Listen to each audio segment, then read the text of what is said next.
have you with us, all in the same room, face to face. Some of you have been with us in years past, us being the LACCS group here at Alverno College, and we're ecstatic. The leadership team, the directors and coaches, so we've got a great day all set up for you, and we're off to a great start, just being in the same room face to face. So woo, give yourself a pat on the back.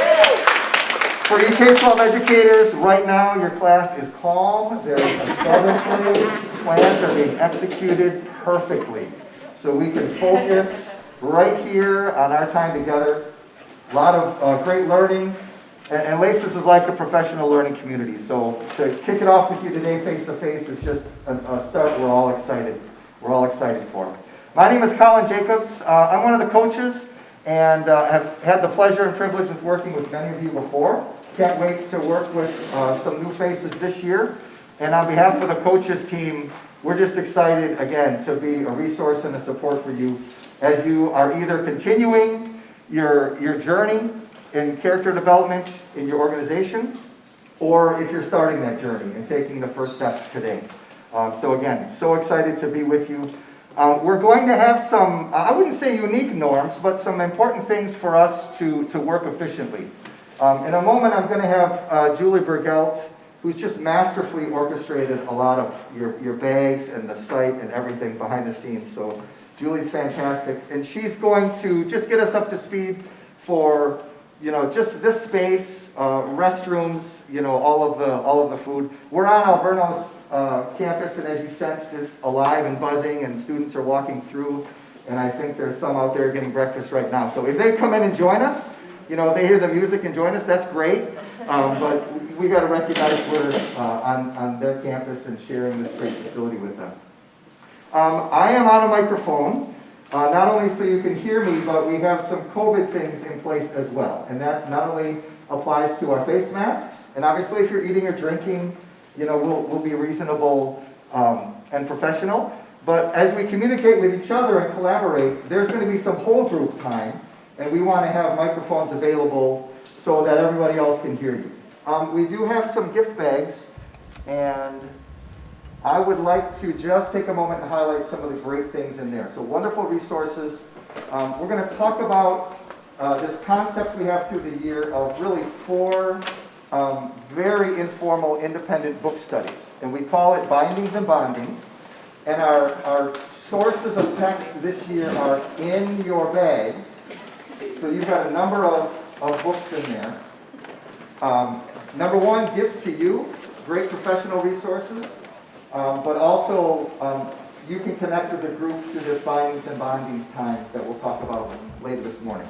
There is one book that we do not have yet, and that will be forthcoming. And then on that table of resources with the cards is another book that for those, since we have a limited number of that book, for those committing to that book study, they can take a copy this morning, but not enough to give to everybody. Okay? So, you've got some great professional literature and reading right there. Later in the month of November, we will see Dr. Martin Berkowitz. He will go through a framework called Prime.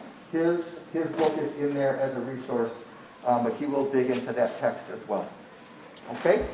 In addition to the books, you have a folder, and your folder has wonderful resources that we will be using today, but some other things just to be mindful of. I mentioned this book study approach that we call Bindings and Bondings. You will get an email later this morning asking you to consider joining one of those book studies. I'll be leading one, the Culturally Responsive Teaching and the Brain. Marisa is leading the Innocent Classroom. And we will see Alexis Kate later in the spring? Yes. Okay, so another author who will be joining us. We have her text. Prime, I mentioned Dr. Berkowitz. He'll be here in the fall. And then the Culture Code, and that's the one we have a limited supply of? We're just, if you sign up for the book study, you'll get the book. Okay, so that one, the Culture Code, the book study is on track, and if you sign up for it, you'll receive that text for that Bindings and Bondings. So, opportunity for you. Do you have to jump into a group? No, you do not. Again, it is a very informal way to connect, go through a text, guide your professional learning in a really fun, additional gathering and meeting that the facilitator of your book study will be. Okay? That'll be meeting once a month. You can kind of see the general dates that are listed there. Again, really informal, enjoyable, professionals connecting, looking at this text that can push our learning. Okay? What we're really excited for is really the alignment of the bindings and bondings texts with some of the great speakers we have. So we will hear from Dr. Berkowitz in the fall, and we will hear from Alexis Pate in the spring. They're national leaders. We're just so excited they can join us and provide professional development. Okay? Any questions on that resource and the way bindings and bondings will get set up? We'll talk more about it, and we'll really, before each monthly retreat, there'll be information for your book and your session. In that same folder that had the document for bindings and bondings, you'll see an overview of today, and I'll share that slide for our agenda. And then you also will have, we want some feedback at the end of the day, so I'm going to plant that seed now for our evaluations. That's the green document. But then we also have this CAN document, and that is a tool we'll use this afternoon, along with the guidebook from the Wisconsin Character Ed Partnership, which is also in your bag. So we'll be using these today. Nothing you need to peruse right now, but this will be an important tool that we'll come back to after we add some learning in regards to the 11 principles. Okay, that guidebook will be a great resource that will also help us when we work in small groups. All right, so those are all in your bags, one-stop shop, and we're excited to have that set. And I can't thank Julie enough. We just kind of give her a hand just for kind of making it happen. The coaches kind of see behind the scenes, and Julie just does a wonderful job. Speaking of coaches, I'm going to take a moment. We're going to introduce ourselves, and then we're going to go around the room. And what I want you to do is tell us the school you're from, and obviously share your name. But then I want you to share what's the song that's in your brain this morning. And if you don't have one yet, just give it some thought. There'll be an earworm that pops in there. You don't have to tell us why. Just tell us, the name and the artist. The reason we are going with some music theme, our first coach is also a DJ. She is now officially titled the first coach. Lauren Feaster provided the music is all set up, so when there's breaks, make some requests. She's got a LACCS playlist that'll also be played today. So, you get your own mic. Yeah. Go ahead. Lauren, there's one from Craig right here. It's like a minute or so. It's so good to see you all. Thank you for being here. My name is Lauren Feaster. I got involved with LACCS last year. Who was I telling when I walked in? Jackie? Yeah. Jackie. I was telling Jackie when I walked in, joining anything last year kind of like doesn't count because you're still coming back into reality. But a big part of what brought me to LACCS was my prior experience in work and leadership with both Teach for America and City Year. During the pandemic, I took over a women's business association in the Milwaukee area. It's called Professional Dimensions. And so now I feel really privileged to work with individuals who participate in LACCS and want to think about how this overlays with leadership and business. I think that there's a lot within the character realm. I know sometimes it's referred to more in like an ethical standpoint or in like rules of operation in those spaces, but there's so much overlay, and I'm really excited about the opportunity for these sectors to intersect and see what we can learn from bringing this character work to people outside or adjacent to the traditional education space. A lot of that is also informed by my experience with Teach for America, where we really look at education as a full issue. So it doesn't change from within the classroom. There's so many things in policy, healthcare, as you all know. You all are kind of like the first line sometimes, but there's so many things that need to be corrected, I think rooted in character with the world, that will allow for education to be more effective, especially for Black and brown kids. So that's why I'm here. It's a pleasure to be here, and I look forward to connecting with you all. Good morning, everyone. My name is Ariane Vicano. I myself was a teacher, I was a school leader, and I spent 7 years in Milwaukee. coaching school leaders to help take their buildings from either poor performing to good or good to great. So I came to LACCS because I have a passion and love for coaching and for helping to move schools so that they are really great places for leaders, teachers, students. So I'm really excited to be here with you all, to get to know you throughout the course of the year. Welcome. Hi, my name is Marisa Riefenhoff, and I also joined LACCS last year. So today is my first day seeing the other coaches, as well as you in person. So it's been really cool because we worked so closely together last year. I am a 6th grade teacher at Atwater Elementary School in Shorewood, and it happens to also be the school where my children attend, and they've attended there before I became a teacher there. And the way the school does character education has profoundly affected our family in a really positive way, including the way we perceive our children from a strengths-based approach that has been really valuable. So I love that about our school. As a 6th grade teacher, I'm moving into a coaching teacher role within our school district, and I really enjoy working with other educators too. So I'm very happy to be here. Good morning. Glad to see St. John's made it. I know there's a truck fire that you had to deal with this morning, so great perseverance, way to make it. Appreciate that. My name is Mark Schaefer. I'm the principal at Meyer Middle School in River Falls. River Falls is in western Wisconsin. It's about 25 minutes from St. Paul. It's right across the border in western Wisconsin, about a 4.5-hour drive. We have a team from Rocky Branch Elementary School. We have 4 elementary schools that feed into our middle school. I've been the middle school principal for 10 years. I'm also the lead administrator for character education. We've been doing this for going on, I think, 11 years now, and something that I'm really proud to be part of. This is my sort of our second year together. This is so much fun to see everybody in person finally. So this is my second year working with LACCS. I finished up my doctorate degree in 2019, and obviously very passionate about character education. My study was on the change process in character education and how shared leadership can have an impact on that. And I would say that the strength of our district is our leadership team. We have committees at each of our buildings that feed into the middle school, and we have a committee at the middle school that feeds into high school. And it's really that shared leadership that drives our work, and it's obviously something that I'm passionate about and we're all passionate about. So thanks for being here. All right, thank you, coaches. And well, thank you for that. And it would be remiss that we have a number of team members who aren't going to be with us face-to-face, but when we re-engage on Zoom, our group will only get bigger.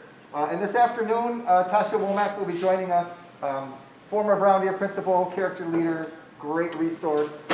So when we're in team time, Tasha will give a chance to introduce herself, and she'll be a great support throughout the rest of this year's journey. All right. Okay, our agenda for today, before we get into our community connecting, we're going to continue in this whole group through the morning for the 11 Principles Framework. And there'll be a number of steps for that agenda item 3. And it'll culminate in really some practical examples for hopefully leading you to realize what you currently have in place, giving you a vision for your next steps, either at the classroom level, a grade level, your organization, school level, or your entire building and district. Okay? So we're gonna start with that framework of the 11 principles, and that'll guide really our work through lunch and into the afternoon. We'll do some activities to kind of delve deeper through a gallery walk. We'll go back to that self-assessment tool. We'll use our guidebook a little bit. And then of course, the cherry on top is just that gift of time. So we want to be efficient, but we want to have some quiet, high-quality, detailed professional development so that when you're with your team, you're ready to roll with the support of a coach and you get the most out of our time this afternoon. Time is always the enemy, so we want to use it well. And speaking of which, I would like to pass it over to Marisa for our connecting activity to get us started. Okay, I'm gonna. Oh, and before I interrupt, Yeah. there's an Alverno student who, if you were with us last year at LACCS, Amira Adams, she is the poet, and she will be blessing us with some spoken word poetry. The beauty with Amira is she may swoop in at any moment. So if we call a timeout, please know it's for a good reason that we have Amira who will be joining us. And it's kind of a nice mystery. Sometime this morning, she's going to swoop in here and blow our minds. And so we'll just have to stay with it. So with that, Thanks, Colin.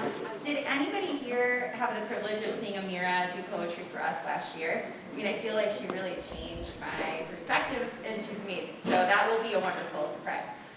So in your blue folders that Julie lovingly put together for us, on the left-hand side, there are 3 sheets of different colors. There's yellow, blue, and salmon. And they say, the reason I show up for character education is, the reason I show up to serve others is, the reason I show up to teach is. You can choose the one that feels most applicable to you today. When we talk about showing up at LACCS, we talk about showing up. I mean, we all came here today at some sacrifice, whether we had to get a sub or when you're building, people are investing in you being here, and you're investing in being here too. So there's a reason why we showed up today. And then throughout the year, we'll be showing up on Zoom. And who wants to do another Zoom? We're voluntarily doing this. So why? Why are we doing it? And we think that us understanding each other's whys will make us a more cohesive group. So what you're going to be asked to do is to choose which one of these is most resonant with you, which sentence starter, and then just complete the sentence. There are markers on your table, so complete it with, you might want to do pencil first and then marker, whatever you want to do. And you'll talk with the people at your table group about what you have come up with, but then we'll also do a gallery walk where you will just set it on your table and we'll walk around to see why other people are showing up in our space today. If you want to sign your name and put your place is on the table, but if you'd like to sign your name, you can, or you can just leave it blank. Does anybody have any questions about what to do? All right, go for it.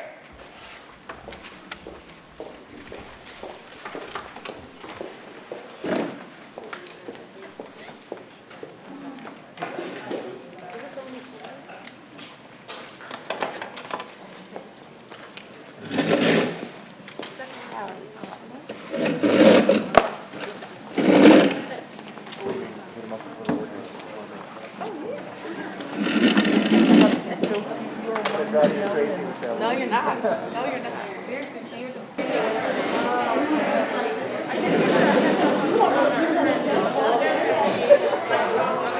Okay, everyone, we are going back to our original tables now. Thank you for the writing, thank you for the movement, thank you for the reflecting.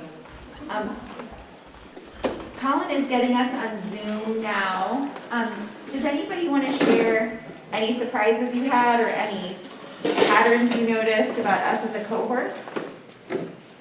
Anybody? One thing I didn't think about when I was doing mine was that we seem to also gain a lot from serving others. That was something that I saw that I really enjoyed. Anybody else want to share?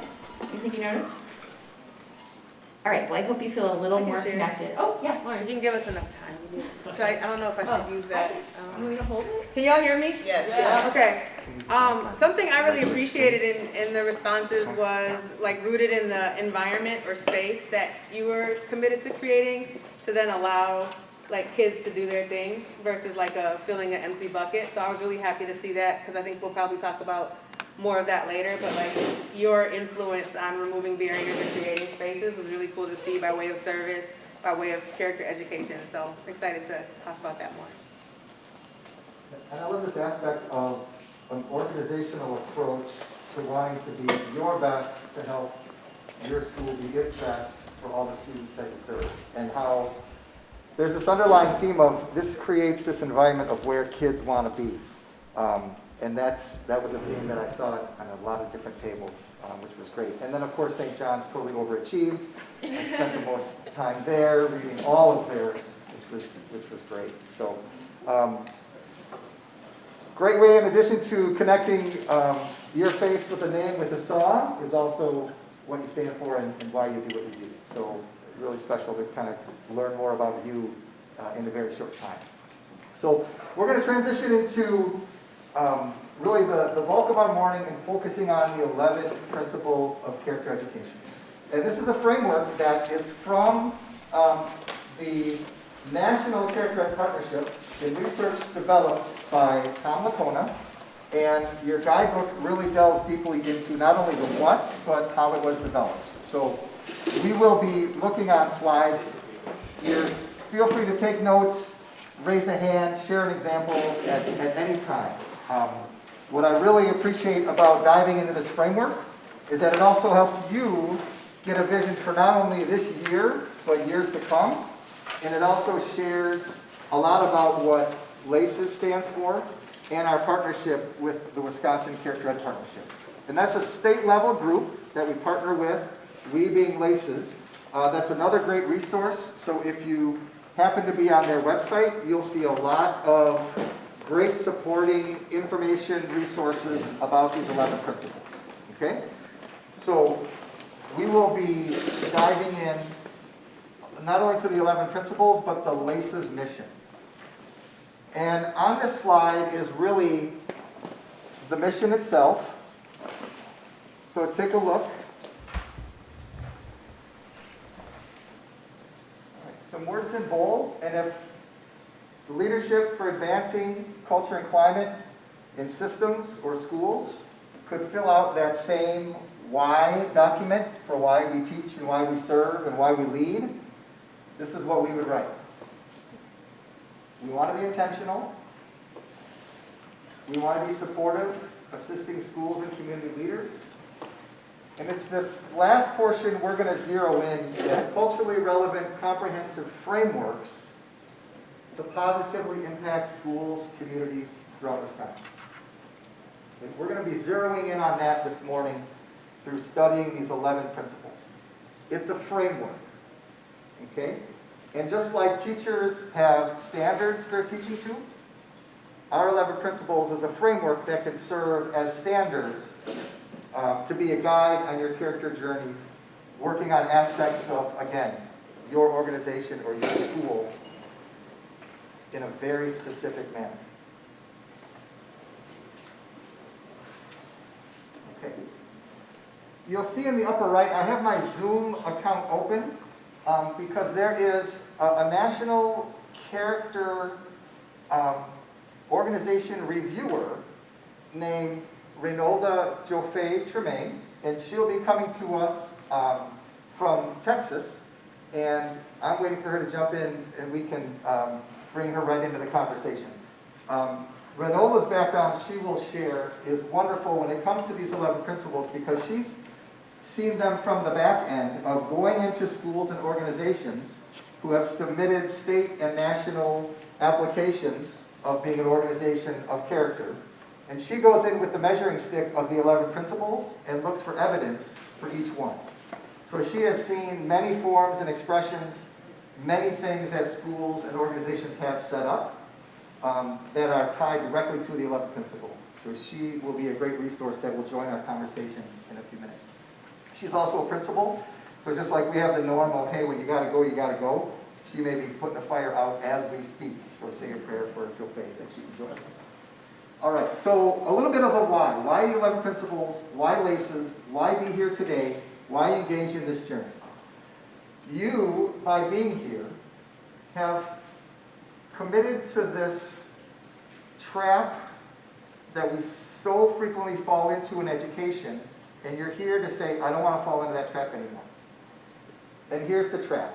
As a former classroom teacher and a building principal, and as a district office personnel, I've kind of seen the bubble of education grow, and I've seen this happen all the time. And I'd like you to reflect on the statement from Hyphenson-Linsky, this quote, that the single most common source of leadership failure is that people treat adaptive challenges like technical problems. Adaptive challenges like a technical problem. Apply that to a school setting. Apply that to your organization. Don't look at anyone directly, because that's sent to the wrong body. But think about, maybe you've been in the experience of a situation where there was a technical approach and solution to a very challenging situation that required transformation. Instead of transaction, it called for transformation. Okay? I have a few other quotes there that really help us bring that into the next step of our character journey. So a key lever to excelling, despite these challenges, is your organization's culture and climate. So we almost have this counterintuitive situation that we love to do in schools. We have challenges. A key way to help those challenges get better is through our culture and climate, but instead we choose a technical approach, which not only doesn't solve the problem, it actually squelches some culture and climate. So it's kind of a double whammy. Okay? Not all situations are transformational, but this is the root of this framework, to give you an approach to stay transformational when our urge is to be transactional. Okay?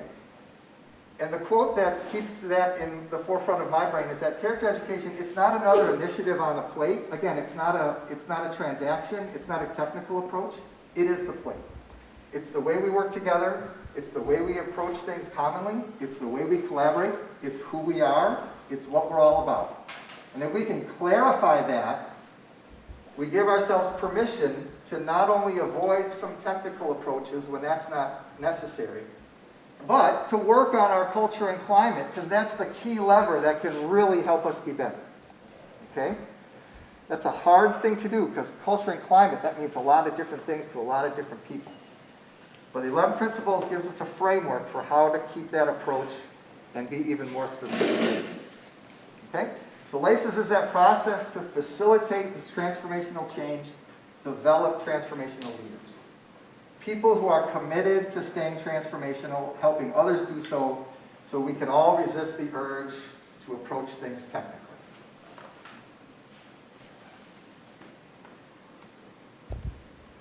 I wanted to give an illustration to bring that to life. So you've got School A and School B. And the question is, where do you want to be? I saw that on some of your sheets. And when I read your why, it made me want to be in your school. School A's got one-to-one, resource time is set up, low class size, that's always a hot topic. We got a block schedule all set, standards-based report time. Man, they're on their game. School B, they're doing the best they can with their one lab. Release time's not quite set up yet. Bigger class sizes, 26. Traditional report card and schedule. Okay.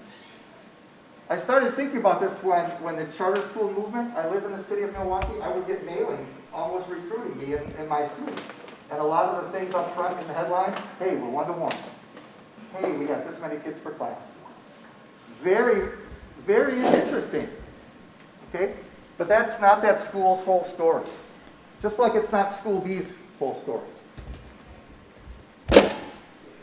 But by the way, School A has all that stuff set up, but you know, their mission's not really brought to life. In fact, it's buried. If you ask someone what it is, they may or may not make something up to pretend they know it.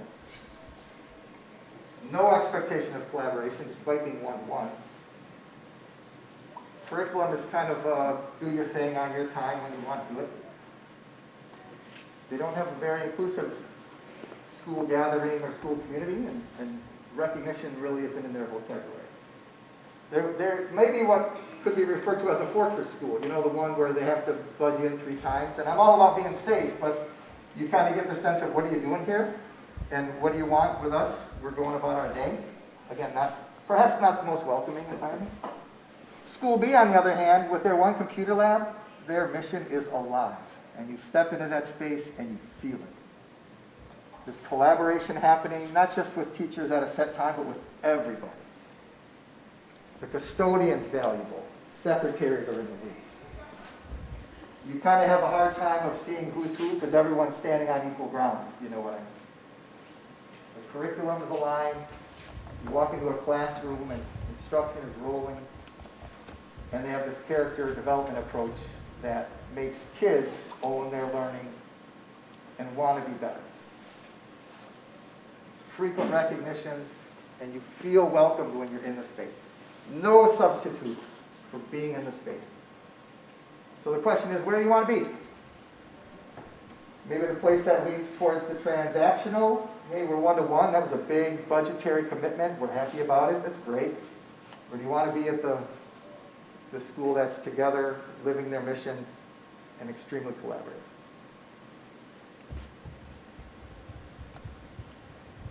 Our speakers throughout LACCS will really push on these same themes. Okay, but they'll each have some nuances that dive in a little differently. But the theme of being transformational will carry throughout. Mark, who had mentioned his focus in his doctoral dissertation is on change leadership. I've read his dissertation, and it's great to think about change because that's what transformation requires. But that shouldn't deter the work moving forward. We'll talk about compassion and resilience, self-motivation, empowerment and leadership.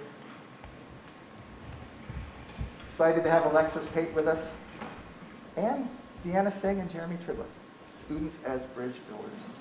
And coaches, anything to add for our plan for this year? Again, it's great to have a great speaker who has a book, but we want to equip you to help your organization be better. That's the main purpose of all of the names on the screen. All right, so you'll see our 11 principles is really one layer of ways that we will help build your skills as a leader. Again, see yourself with a vision of moving your character work forward. And again, it's all about the culture and focus through the 11 principles, through the prime, which is another framework. We want to stay active in this theme of cultural relevance and responsiveness, as well as wellness. And this top layer is really kind of a goal that we would have for each school, is to submit a promising practice. Not that we want that to be a finish line, but we want to have some evidence that you've had an action plan that you've worked and you've moved forward. So it's one way to have a target to align that work. Okay. And then that side arrow is that there'll be a coach with your team every step of the way. Any questions so far? Awesome. Okay, let's dive into the 11 principles. Again, a framework to positively impact schools and communities throughout Wisconsin. All right, so we're going to dive into principles 1 through 3, and then we'll get up and move a little bit, maybe dance. I'm sure Lauren's got something queued up. Principles 1 through 3 really define the what of the vision of your character development program. Okay? So there's an emphasis on values, character traits, as well as specific lessons and events that can support those. All right, so here's the language of principle 1. You have core values, okay? You maybe had an experience where you've defined them. Maybe they're baked into your mission statement already, or maybe it's listed specifically on its own. But that stakeholders in the community are aware of them. They may have had a hand even in collaborating to develop them. Okay? And that there's reminders and statements of core values that are visible throughout the school community. And I know Dr. Martin Berkowitz feels very strongly about, like, don't have a character poster, that's not your program. But there should be some evidence of this work being done. Okay? That may be a poster in the room, that's fine. But again, if you're in that space, you should see it and feel it. Okay? The core values are alive, and they're being instructed around, and staff are mindful of them as we go about our day-to-day work. Okay. The school defines character comprehensively to include thinking, feeling, and doing. Those language stems are really important, as you can see in the indicators 2.1 through 2.3. If we can define them clearly, there's a better chance that we as leaders will provide opportunities for our students to practice them. It's one thing to say, hey, we're going to be respectful, but let's define what that looks like, what that feels like, and how we can go about doing it.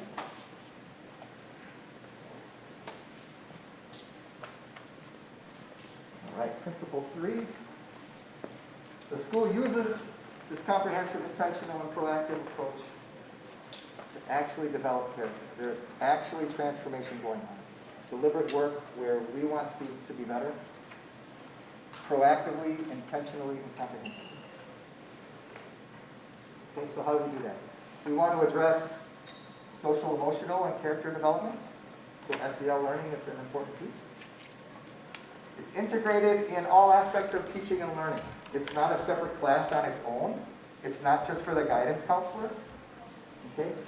It's woven into the books we read, the math we do, every part of the interaction we have in a classroom. And then character education is infused in all aspects of the school day.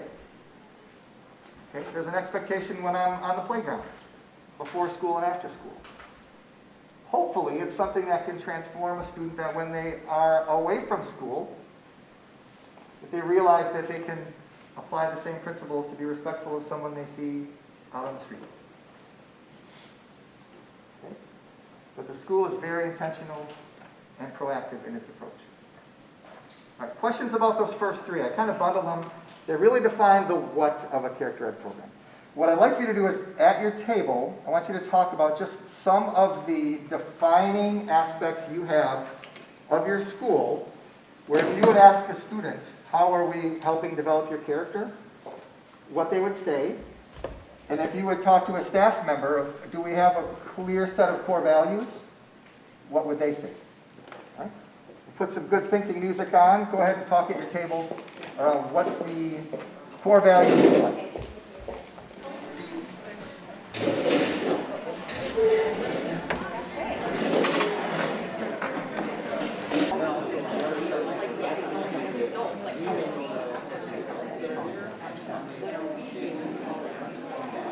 All right, well, let's bring it back together, and great discussions at tables. I always feel bad about having to hit the pause button. We hit the pause on the music, and so we'll hit the pause on our conversations. Great to report, we have Jo Faye Tremaine. She's here. And Jo Faye, are you coming in from Texas? Can you hear us? Coming in from Texas. I'm actually in Arlington, Texas. All right. Kind of a big city. And you've got a Spirit Week going on. Do you want to tell us about yourself and what's happening? Yes, so we are in the middle of a Spirit Week, and so today's theme is decades, and I chose to rock my favorite decade here. Oh, flip it. I have the full get up, jacket and all. And I did so well this morning. My students were wondering who is that lady on campus. And I said, I know I'm fly, don't worry about it. So yes, so I've chosen to stay in character all day, so the kids are really confused. Wonderful. Well, we're talking about core values. We've jumped into Yes. principles 1 through 3. I've shared a little bit about you, but do you want to share a little bit more about your background, what leads you to character ed and your current role? Sure.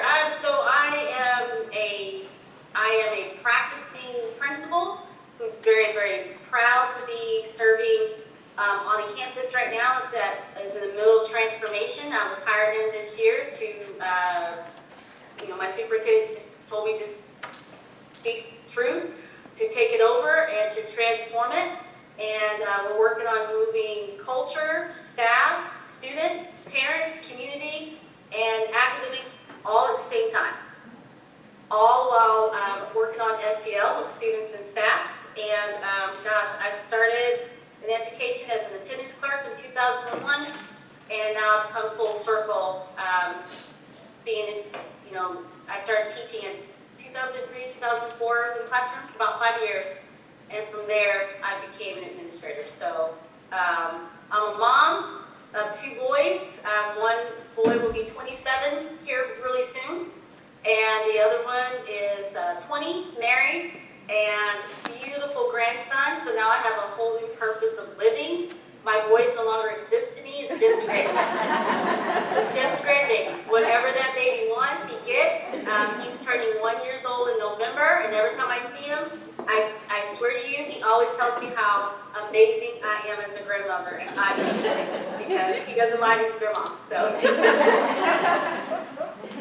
and yeah, my husband exists too, but he's not as cool as I am.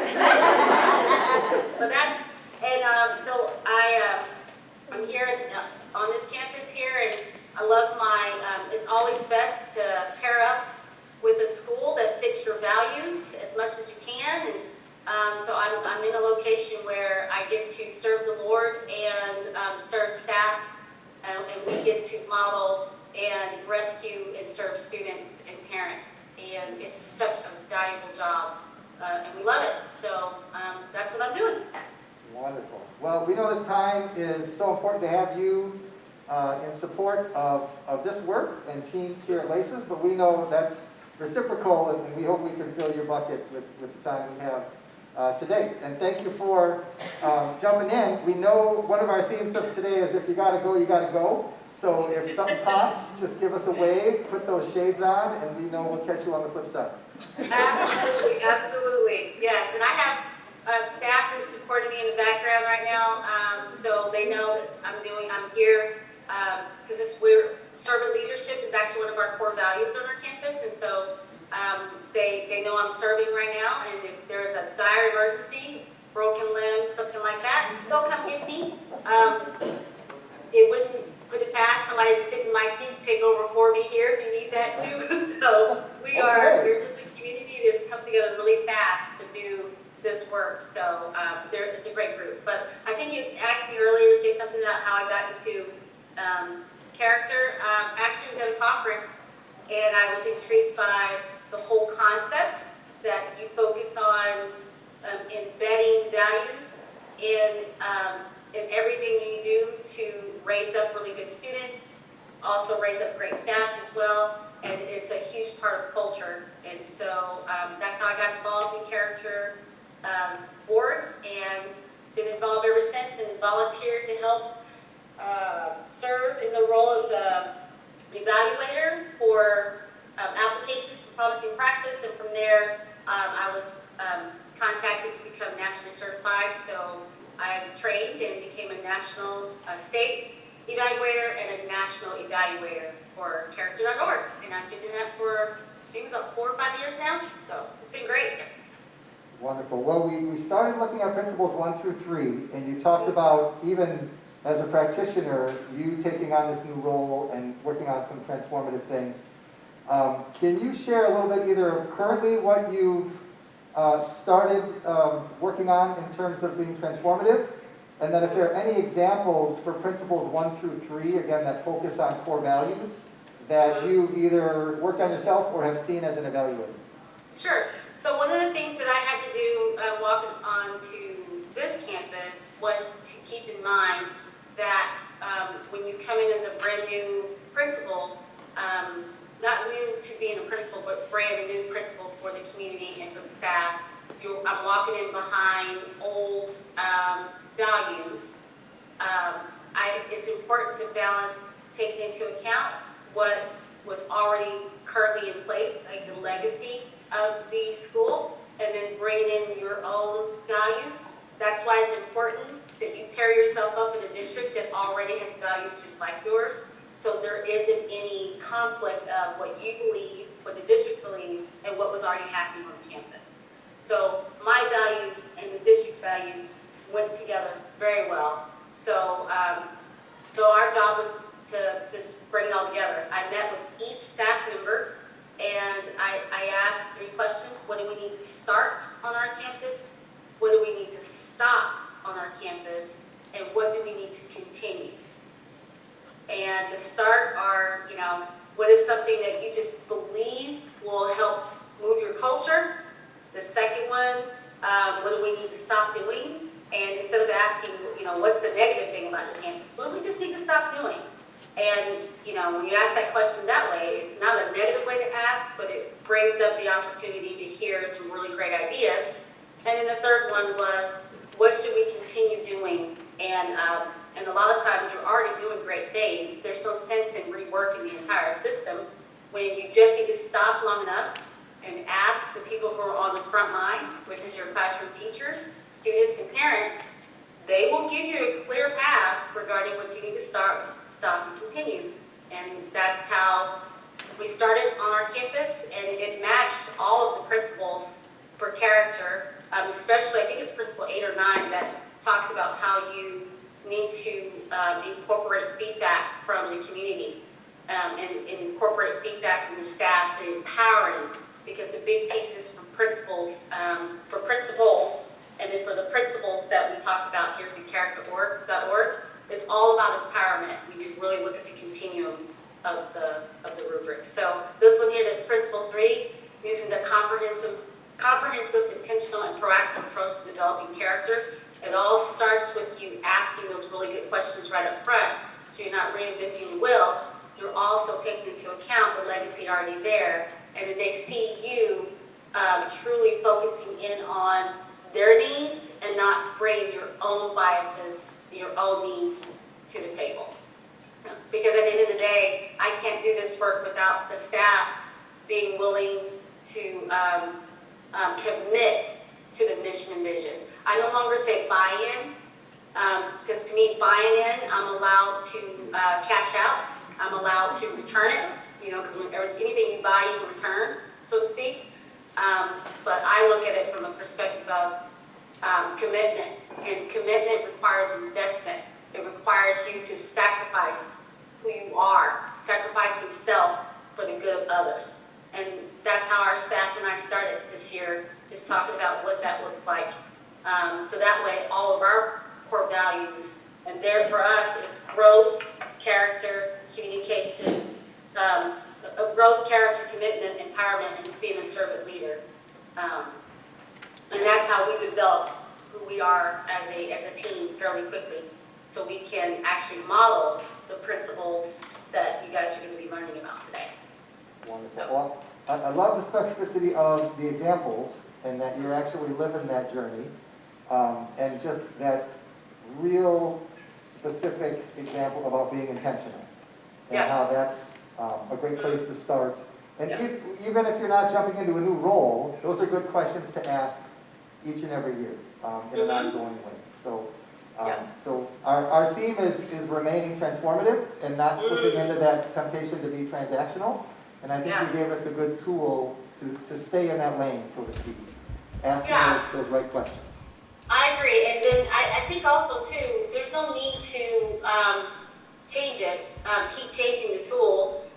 For us, if that tool is working, start, stop, continue. Right now, there's so much going on in our minds. I've heard this really great topic lately. It's called compassion. I think it's called compassion empathy, where, oh gosh, I may be giving the wrong term, but basically what it is, it's like people mean well, but they're so tired right now that they're not able to do what's right. And so if you could just keep things very simple and use the same tools right now throughout, they're effective. There's no need to keep bringing in all these extra tools right now, especially in the environment that we're in, where we're in work overload, because there really hasn't been like a pause in our work right now to allow healing. Because the summertime, when you're not working, that whole summer should be about healing and transformation of yourself and allowing yourself to be ready to come back to take on, working again. And if you really think about it, there really hasn't been a lot of that. So we're asking staff now to come back full speed ahead to really invest themselves and be committed, on top of the fact that there really hasn't been a lot of healing for a lot of people. And then if you add in where I'm at, where I'm a new principal, and there can be a little bit of fear about what all this will look like. If you keep things really simple and intentional, and no one has to guess how all that's going to look right now, that really helps people really be at ease to allow principals, such as the one you're looking at right now, to feel like it's intentional, and you can feel like you're being more proactive, and you feel like that you can do one more thing to help support the growth of the campus. Yep, wonderful. We have talked very openly. We want today to be a day that fills some buckets a little bit, because we know Absolutely. it's hard to pour out if you don't have it in. So thank you for that reminder, okay? Yeah. We're going to jump into the next batch of principles, and I've kind of bundled them. And so principles 4 through 7, now that we, hopefully you've had a chance to think about core values and the what, you can now think about the how. And that's what principles 4 through 7 bring to light. How does the school and community integrate these values and traits? How are specific indicators designed to show that the school's culture is impacted? Again, if we want to be transformational, yes, you can feel it. And I totally trust you as professionals, you know if you're on the right track. You can sense it. But there should be some other measures that we have. Because when we partner with families and community members who aren't there, you know, it's great to have multiple points of evidence to say, yeah, we want to continue this journey. We want you on it with us. And here's where we're going and the effectiveness we've had so far. All right, this is my favorite principle of all. The school creates a caring community. All right?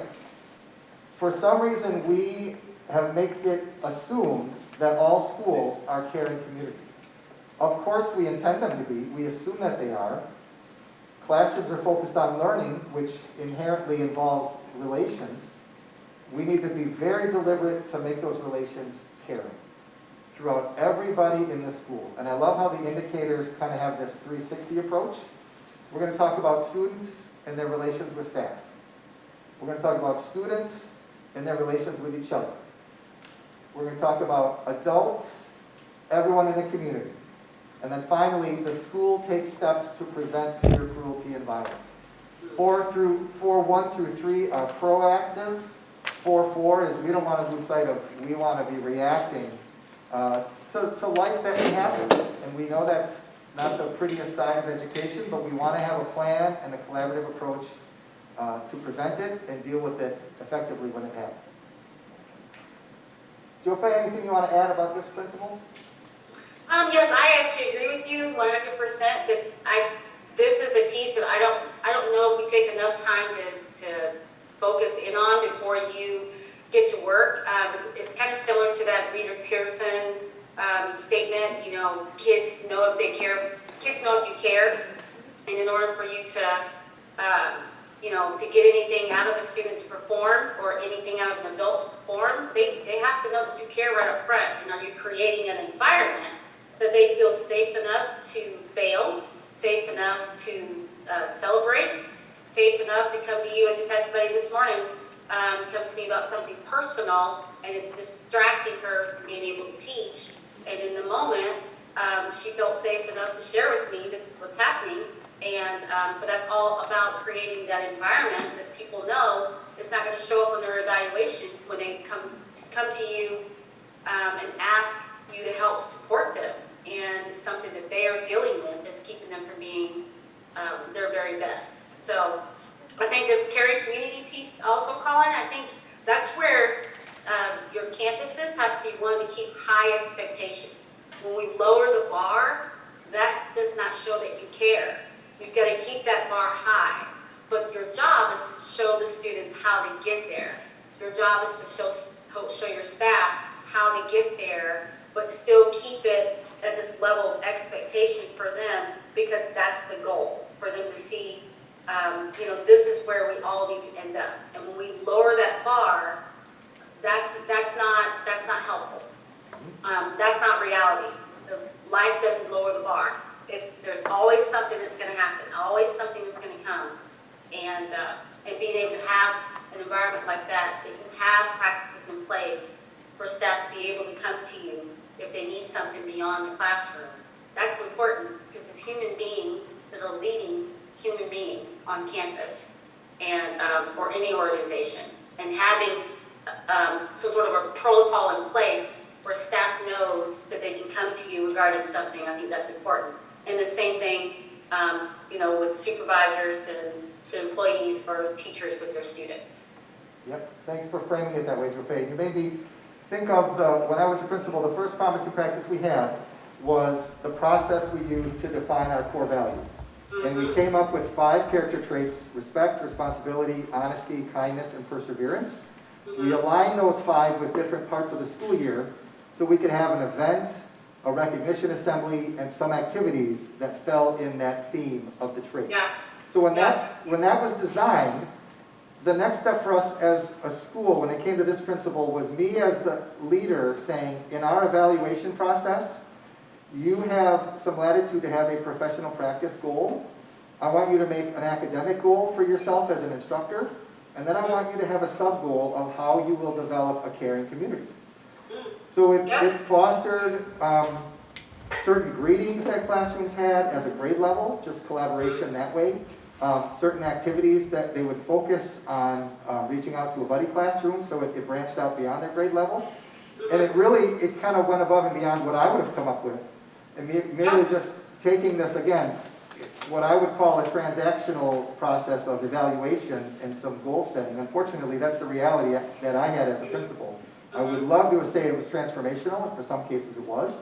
But this had much more impact, leaving it open-ended for that goal. And at the end of the year, I would sit back and I could almost know what that teacher was going to tell me and how proud they were, because I had seen them in action all year. Right. Even more so than the instructional strategies that I may get a snapshot of, during walkthroughs.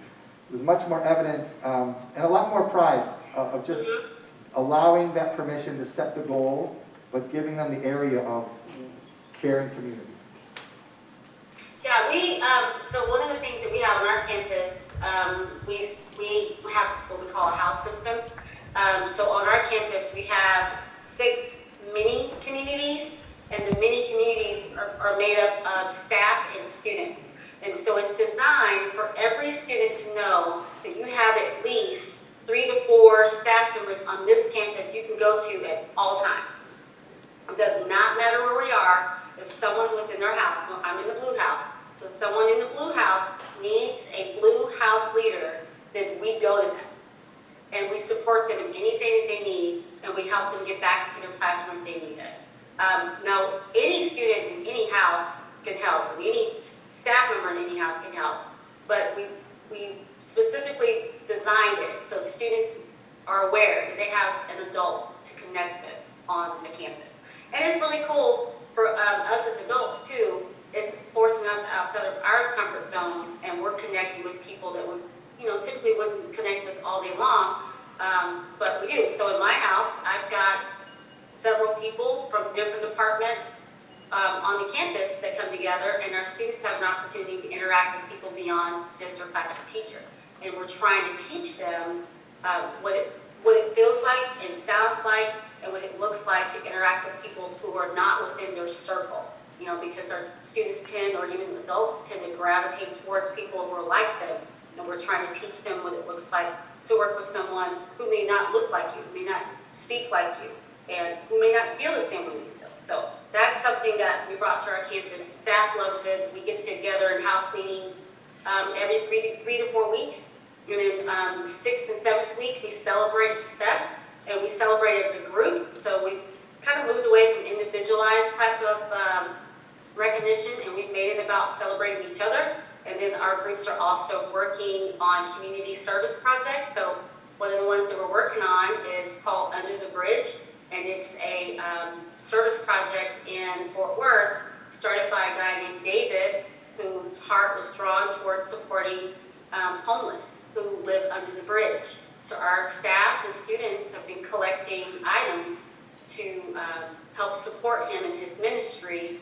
And he does this for free every Sunday. He's under the bridge showing the homeless that they are still people too. And so our campus is connected to that. So, and all that's from our houses. So that's all part of us being a caring community and really trying to find a way to prick the hearts of our students and staff first. And then from there, we teach them. So it's a really cool, it's a cool job. And I love the examples you're sharing with us. I see a lot of pens moving, and I'm taking some notes here myself.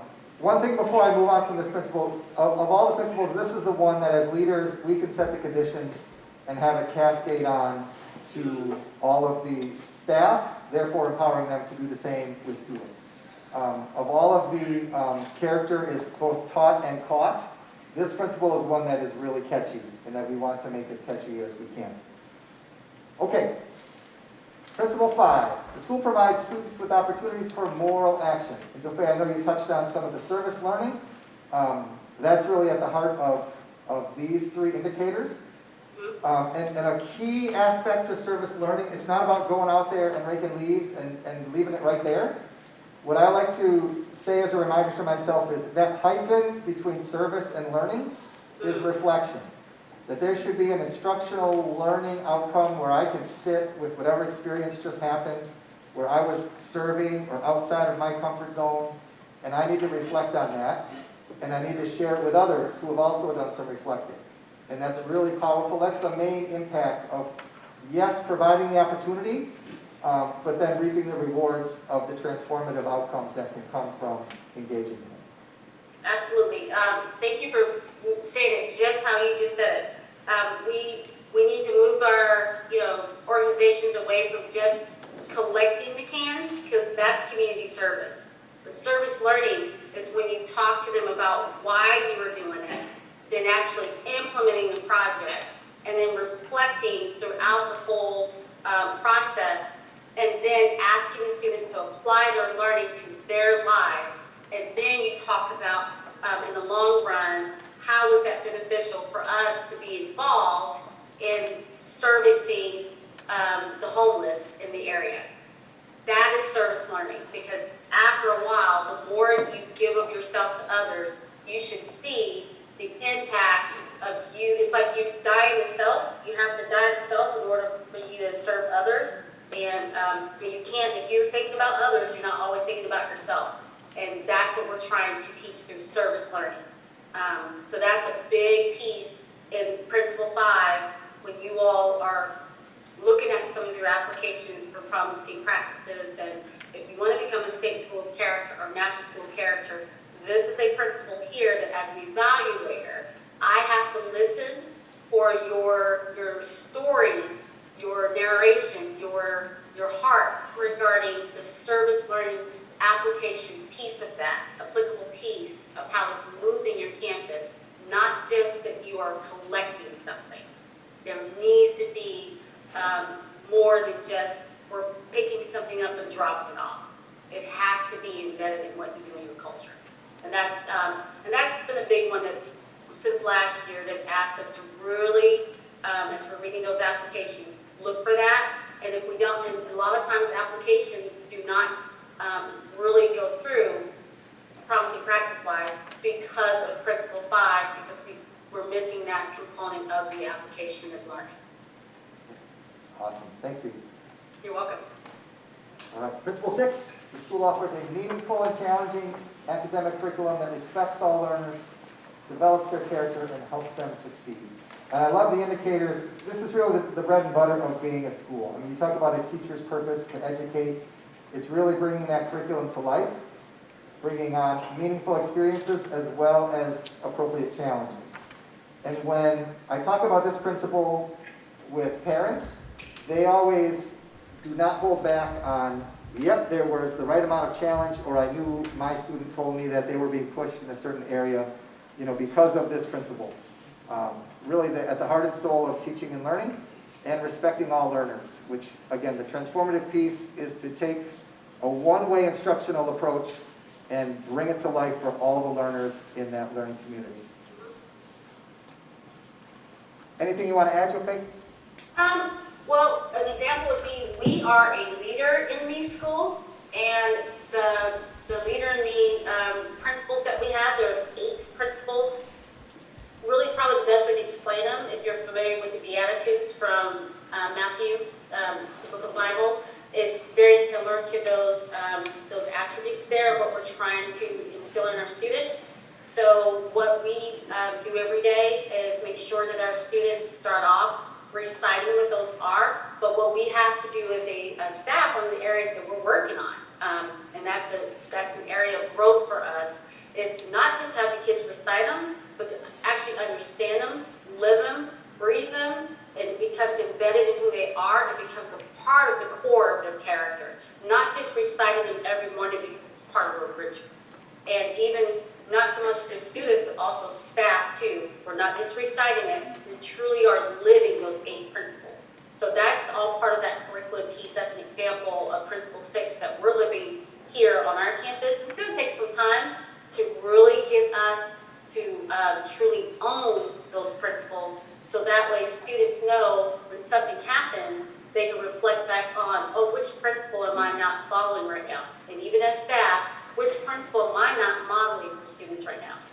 As a leader, which principal am I not holding our campus accountable to right now?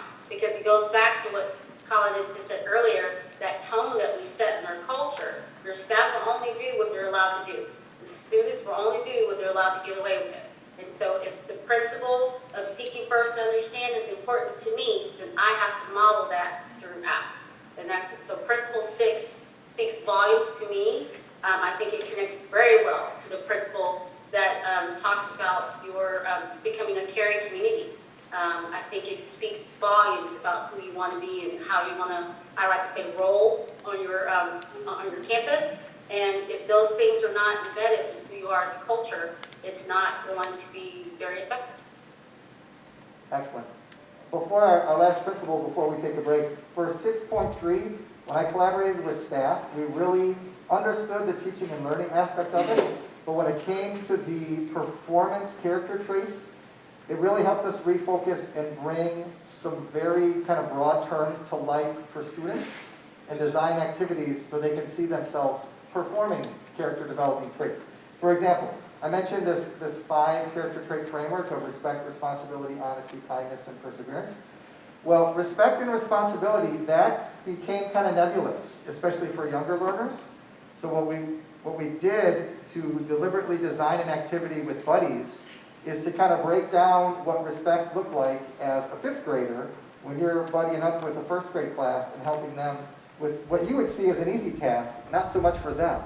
And then for that 1st grader, we broke the performance character trait down for like, what does it look like when you're successful in this activity that may be a very big challenge, and you're not going to expect this older student to do it for you. So we kind of tried to bring the teamwork in and define very specifically what success looked like.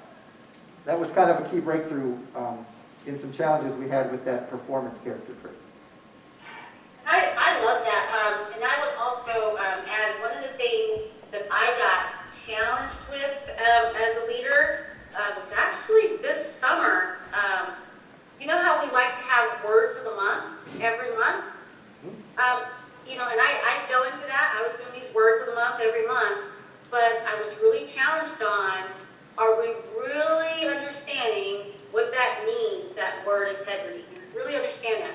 Do we really have that down for the whole month of August, and are we really ready to move on to the next word of the month in September? Or should we slow down and say, maybe the 3 words that we want to model this year that are going to show who we really are is integrity, servant leadership, and commitment, and we're just going to focus on these 3 things throughout the entire school year, so that way at the end of the year, staff and students can all say, we are amazing at these 3 things.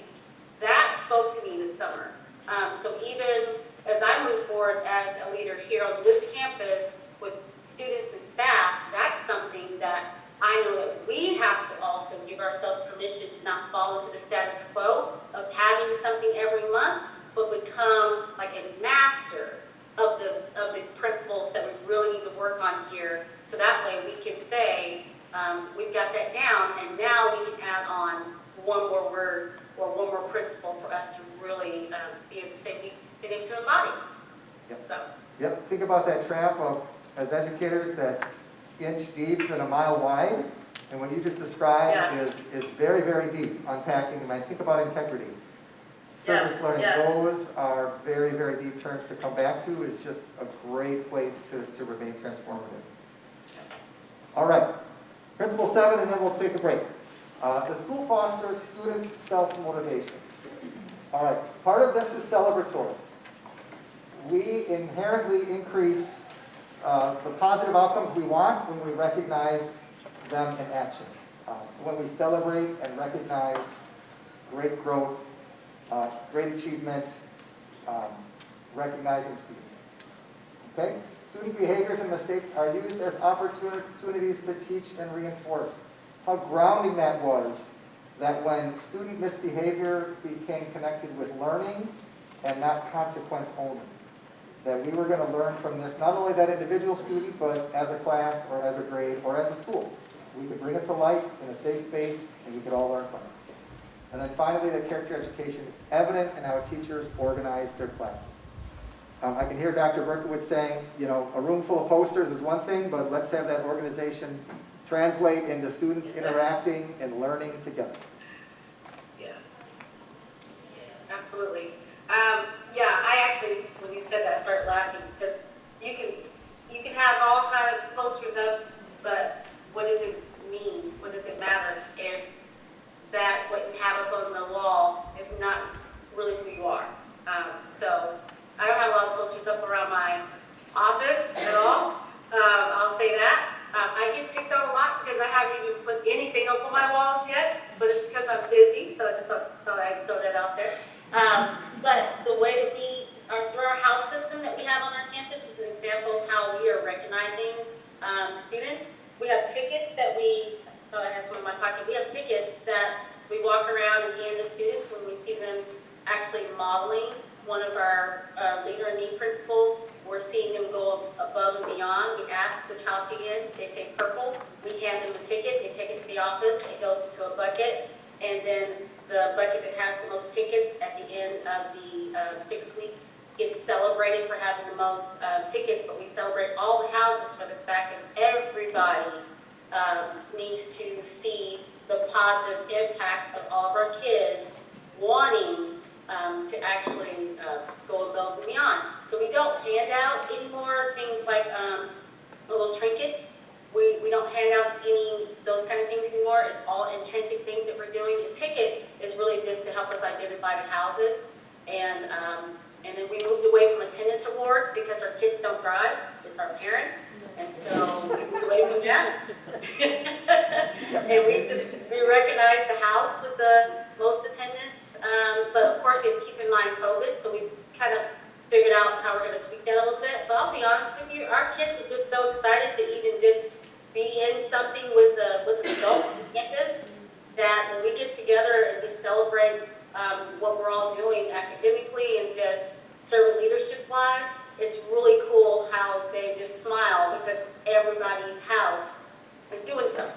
So I know that the competition that we're doing with the house is there, but it's in a positive way. No one is feeling like one house is worse than the other. It's not designed to be that way, but the tone that you set with it will determine how well it goes. So I've seen some good systems with it. I've seen some bad ones, and I really think what we're doing with ours, the teachers were 100% invested in the beginning, which really helped us to get this started. So it's new for this campus to do it, but I think it is pretty cool. So we get a little rowdy sometimes on our house days, but there's nothing wrong with having laughter and joy on a campus. Because I think that really helps with that caring community that we have.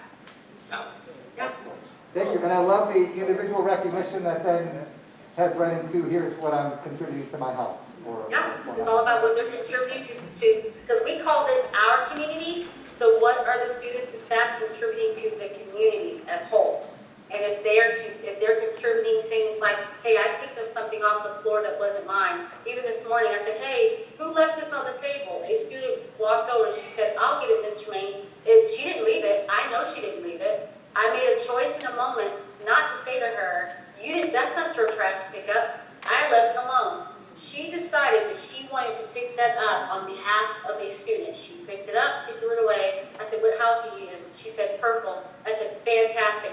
Your house receives points. And she walked away. And these were 7th and 8th graders. These were not kindergartners. These were 7th and 8th graders that are also becoming invested in what we're trying to do on our campus. Another example would be a group of students yesterday who requested to meet with me, and I did, and they have created their own organization of student leadership on our campus and are requesting to meet with me next Tuesday to talk about ways in which they want to support us as adults on this campus to help continue to transform what we're doing on our campus. Now that's leadership. That's grassroots. And I said, no. And this all sparked from, I'll tell you, our first week here, or second week here, we had 4 fights in one day.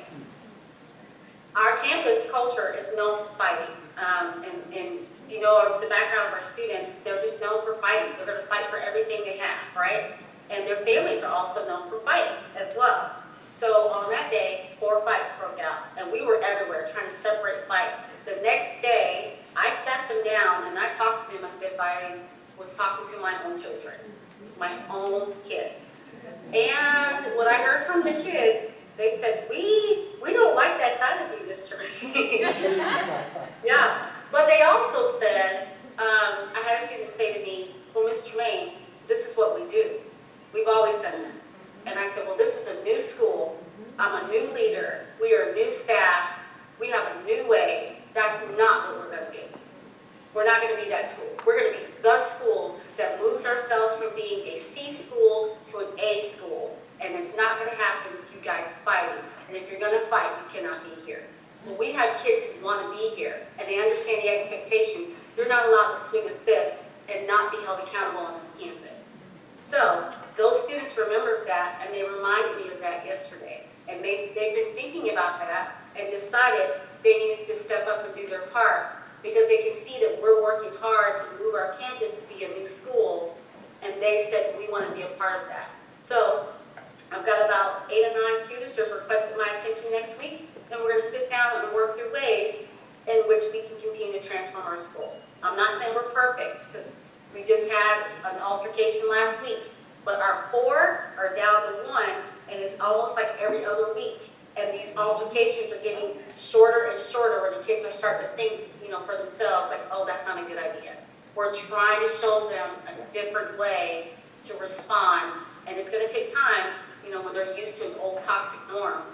But yeah, we're going to get them there. And I've already heard that our campus just looks and feels different now, but it all starts, I'm telling you, it all started with me hiring the right people here, and the district making sure that the right people were in the right places for me when I arrived on this campus. And so between myself and the district that I'm in, I'm telling you, it's amazing. You have to be in the right place to do God's work. And I really do feel like we're doing God's work here. And I think the kids are starting to see it. Awesome. 2 quick things. One, it's a good segue when you talked about the personnel side and how that is accounted for in the next few principles that we'll get to on the other side of the break. And then 2, I love how this kind of planted some seeds, and I can't wait the next time we connect with you later this fall to hear about how the Fab Four are doing and how this leadership team is developed and how this transformation is continuing. So you've planted some great seeds that I can't wait to hear more about. I can't wait to see how it turns out either. I mean, when you are summoned by kids to show up, you show up. Yeah, I was going to say that's leadership, yes. That is leadership. It was boldness, but They sound very motivated. Yeah, that's good. I made one of the cardinal sins of being a facilitator, saying that there's a break coming, and then now asking if there's any questions or anything you want to follow up with for these first 7 principles. And if you've got notes, we can come back to them. And obviously, you've gotten the sense that these principles are connected. We'll come back. The last 3 move fairly quickly. And then we'll have some examples of some other principles, again, that can hopefully spark some vision, discussion, and some next steps for you. Okay? Any comments, coaches? Any of the tables? All right. We're going to play some music. We're going to stretch our legs. Head in the other room. If there's anything still out, enjoy them. Joe Faye, can you stick around for a few more minutes? Yes, I'm just going to put myself on mute here and have some conversations here off the side if you don't mind, and then I'll come back when you guys are ready. All right. It's 10:45. We're going to come back at 10:55. Okay, and we'll All right. Thank you again for your engagement this morning. We've got a few more principles to look through, and then we have some examples. And while Joe Faye is with us, I want to jump back into the last 3 principles.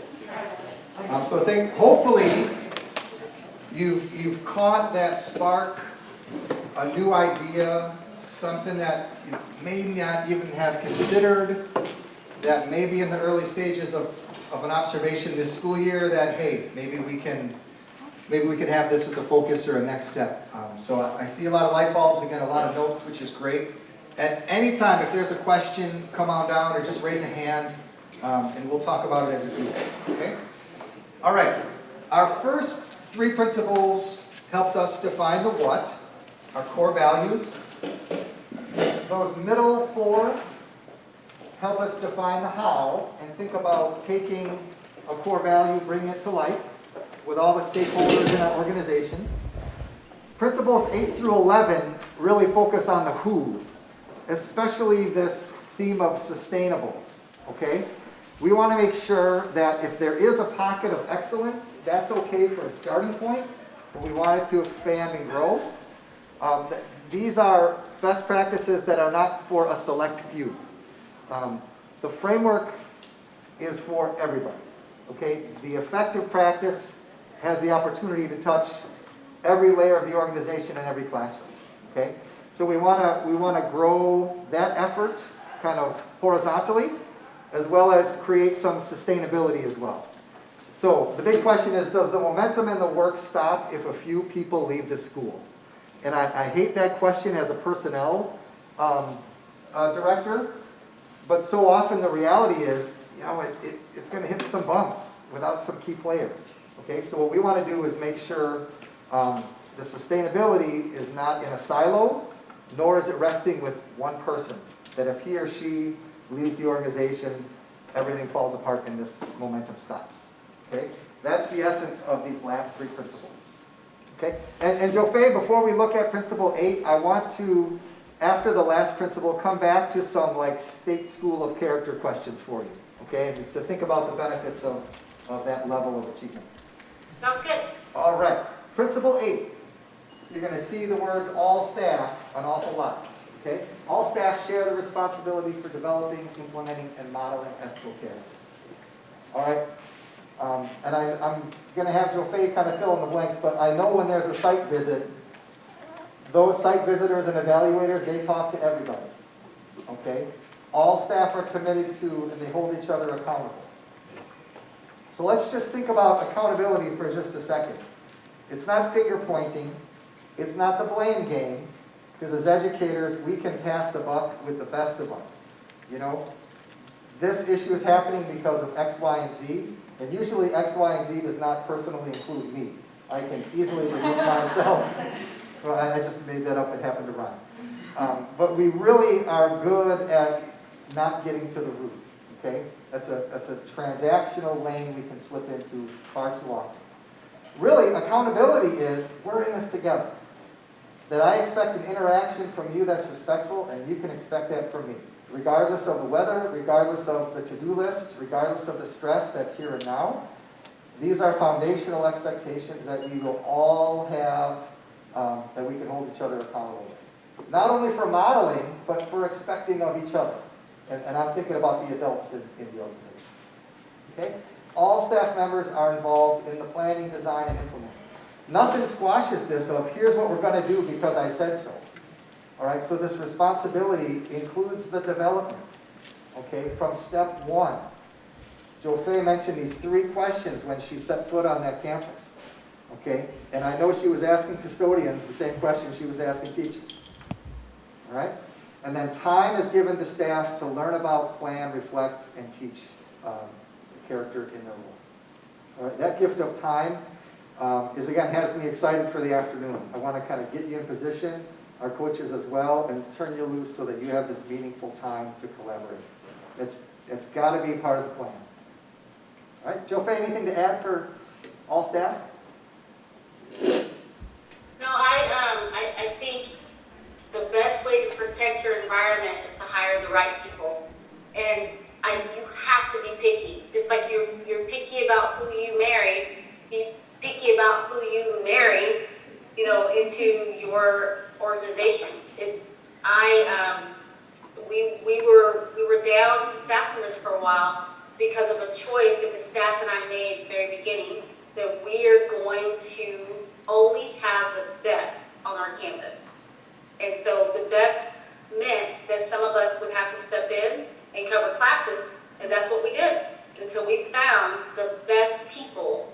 And as of 3 weeks ago, we are officially fully staffed with every teacher in a classroom.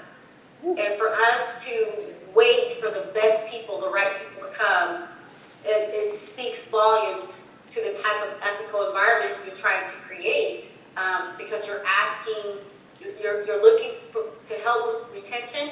You hire the right people, the best people right up front.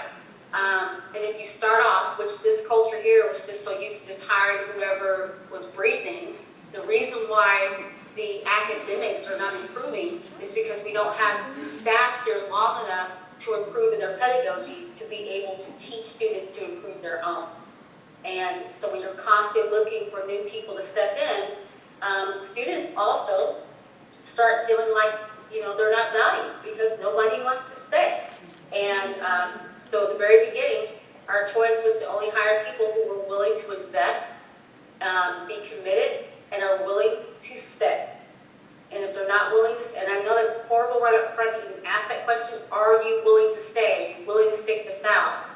But we had to protect the culture, the core values of our campus at the very beginning, protect our students from being connected to adults who would, at the drop of a dime, if something went wrong, quit.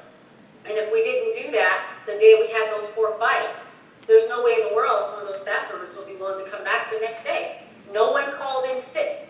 Everybody was back front and center the next day because they knew that we needed to be there together to take care of business. And so it speaks volumes to that type of environment. So it was very moving. It was emotional, honestly, for me that weekend to see how many staff members were willing to still be invested in all of it. And it's not fun. You've got 4 fights going on. And not one parent called to check to see, what our next steps were. They believed we had steps in place. So that spoke volumes too about what we're trying to do here. Nice. And I love the reflection on when you know you've got good staff. I mean, showing up is, again, that word responsibility rings true. I think we've all felt just the shift in dynamics of hiring good people sustainably and having, staff be really in place. That's my role in the district. And gone are the days of hanging out a help wanted sign and having 80 candidates for one position. Yeah.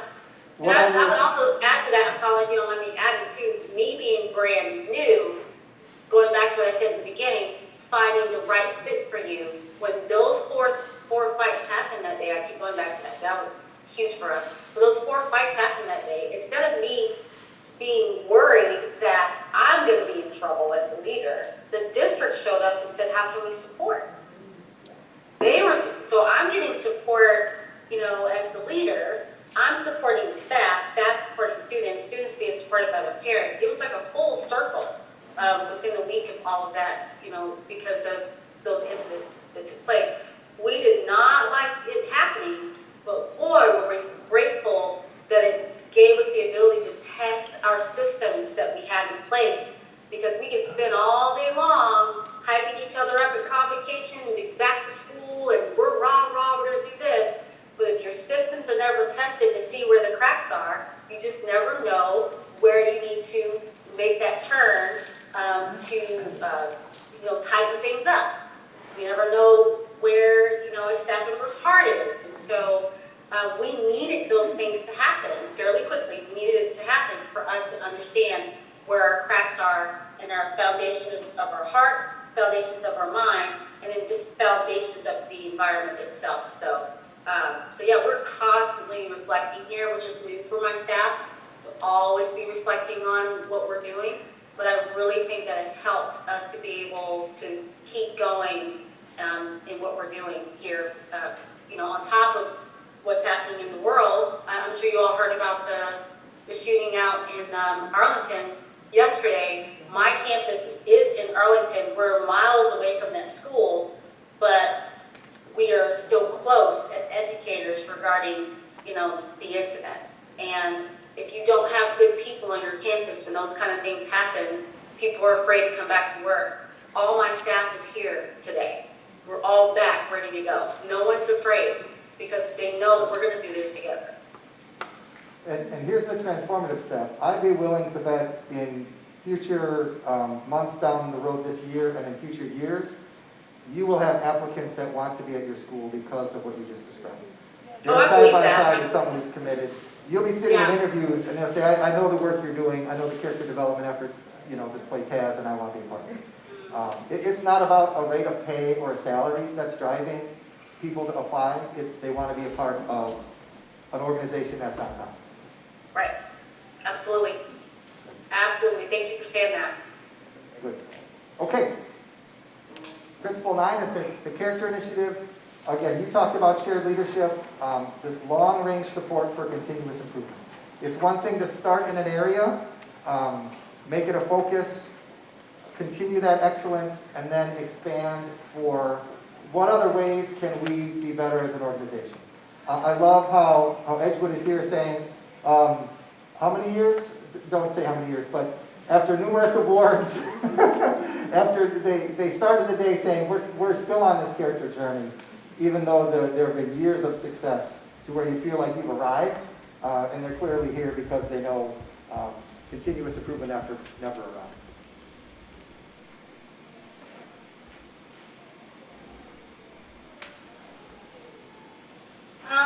I think if I can add to this piece here, I think the biggest piece, like for us this year, I did not create a campus leadership team. You know how you have your group of teachers that come together, meet with the principal, you talk about the campus goals and things like that, and then the leaders go back and talk to the grade levels. I chose to make all of us the campus leadership team. And so since, there's about 40 of us here on campus, the entire campus is part of the leadership team, and we all have specific roles that we all play. And so we, in our staff meetings, we problem solve together in staff meetings, problem solve together in PLCs.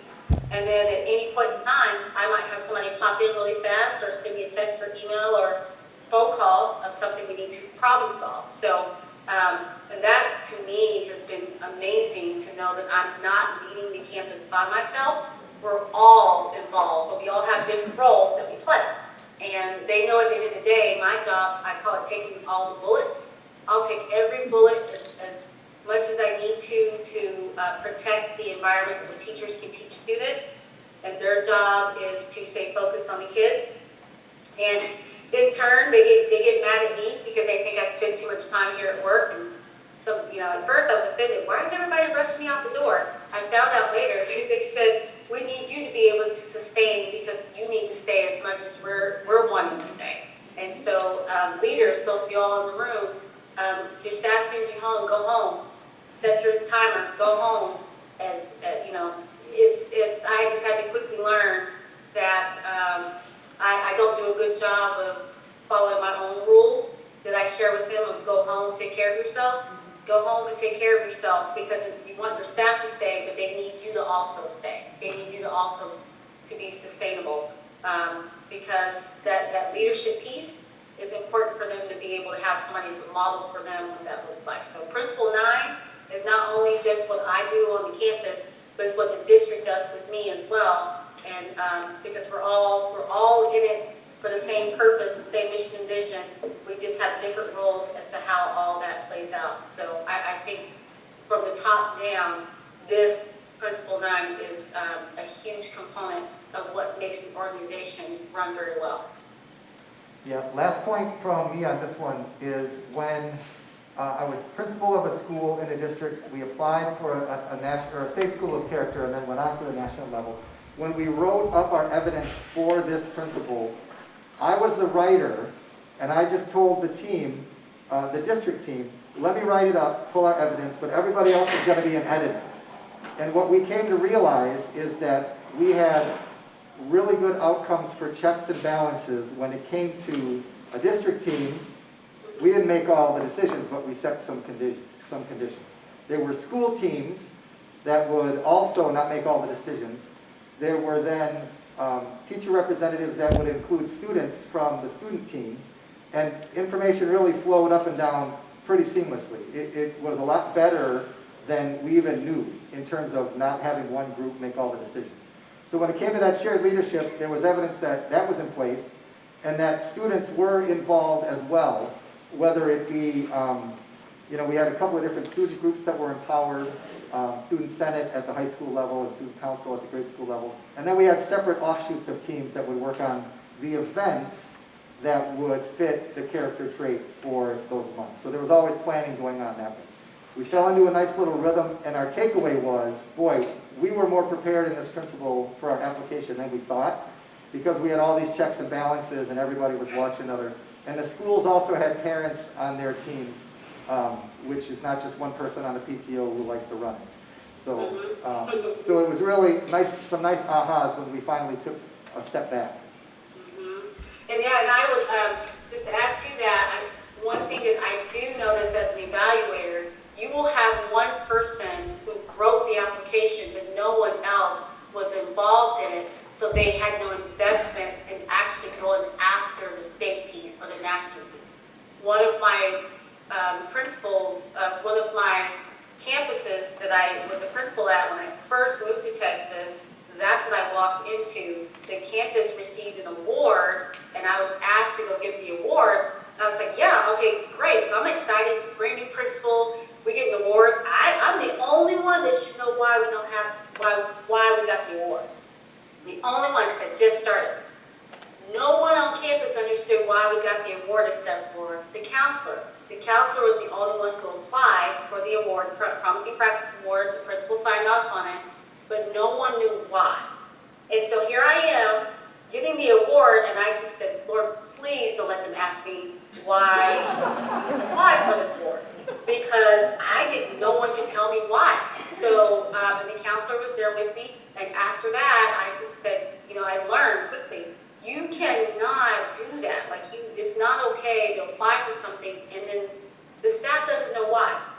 So, and that campus was also applying for state school character, national school character at that point, and the assessment, came back. There's some things they needed to do, and I took the application to the staff right after getting the award, and I asked, okay, does anybody know anything about this application process and why are we doing this? And no one knew. And I said, are you guys? Did you know that you're going after this recognition? They said no. No one knew. So I took it, threw it away, and said, we're going to start over. And so that's how I got truly involved in this whole piece of learning how to read applications and be a part of it. But it was embarrassing to represent, but no one knew why. So my biggest advice, like anything you do as an organization, everybody needs to know the why. You cannot be the keeper of the why. At some point in time, you're going to leave, and the legacy cannot leave with you. If the legacy is embedded in the culture of the organization, you can come and go. That legacy remains. And if you are the keeper of all of it, then there's no ownership, there's no investment. So that's why this is my first year trying this, not having that typical group, but the whole campus comes together as a team. It's risky. You have to have really good protocols in place, and we've got some really good ones in place. But I'm trying this to see, what this looks, feels, and sounds like for us. So I'll have to give you guys an update on what that looks like, down the line. But that's a choice that we've made here, and so we're all in it. We're all on board. So. All right. Thank you, Joe. So here we again, on sustainability, we have the school engaging families and community as partners in the initiative. So not only in a classroom, but having that ripple effect go beyond the walls of the building. We started our morning talking about a fortress school. Nobody, family members or community should feel like the school is around thick walls that is not accessible. Yep, we want to be safe, but yep, we're a part of the community as a school. And that can only mean we're more connected, especially in our character efforts. So you can see the indicators. Families are involved. The school reaches out to parents as well as getting their input from parents, but also the wider community. We, as a former school district, got really good weaving this character continuous improvement effort and outreach, weaving it into strategic planning. because the district's strategic planning also had business leaders, community members, alumni, all of those folks we looped right into our character initiative to really be all-inclusive, maximizing the times when we were all together in the same room, or all together working on the same process of developing our strategic plan. I'll tell you one thing, nothing creates more sustainability than your character efforts being woven into your strategic plan. That goes to your board, they approve it, they come back to it, there are measurables baked in. It is, if you can get there, it's a lot of work, but it's worth it because everybody has to be all in. Joe, anything to add? No, I 100% agree. To me, this is part of that elevator speech. So, and I say that like if you're ever stuck on an elevator, because that's to me is the worst place to be is on an elevator, because it's like that forced conversation that has to happen for 20 seconds and you just cannot wait for your floor to come up. This principle 10 is all part of that elevator speech. What would you be able to say about who you are as a school within those first few minutes that you meet a stranger? That's the importance of principle 10. Yep, elevator ride is an exercise in good character. Yes. Especially if you go 20 or more floors. Okay, principle 11. There's an element of assessment. Again, so getting back to these measurables, the school assesses its implementation, culture and climate, the growth of students on a regular basis. So not only how you measure it, but embedding that so that it's repetitive. So that each iteration you learn something as well as celebrate the success you have. Okay? So that includes the core values being reviewed, goals and measures, looking at not only how it feels, some survey feedback, but also, quantitative details. Later on this morning, we have some videos I hope we can get to. It just shows a school's character journey. They do a fabulous job of explaining what their goals were, their measures, and how they could track progress over the years. Again, it includes all staff, and the school assesses how character ed initiatives impact the students. One thing I love about assessment is it really gives some folks to collaborate creatively for how we'll know we're making progress. Okay? To have teachers interview a student or have parent feedback, all of those is just worthwhile evidence that we normally don't deliberately go and get unless it's built into a plan. So these assessment pieces, I really value some creativity as well as the ongoing repetitive nature of how we're doing over and over. One quick story.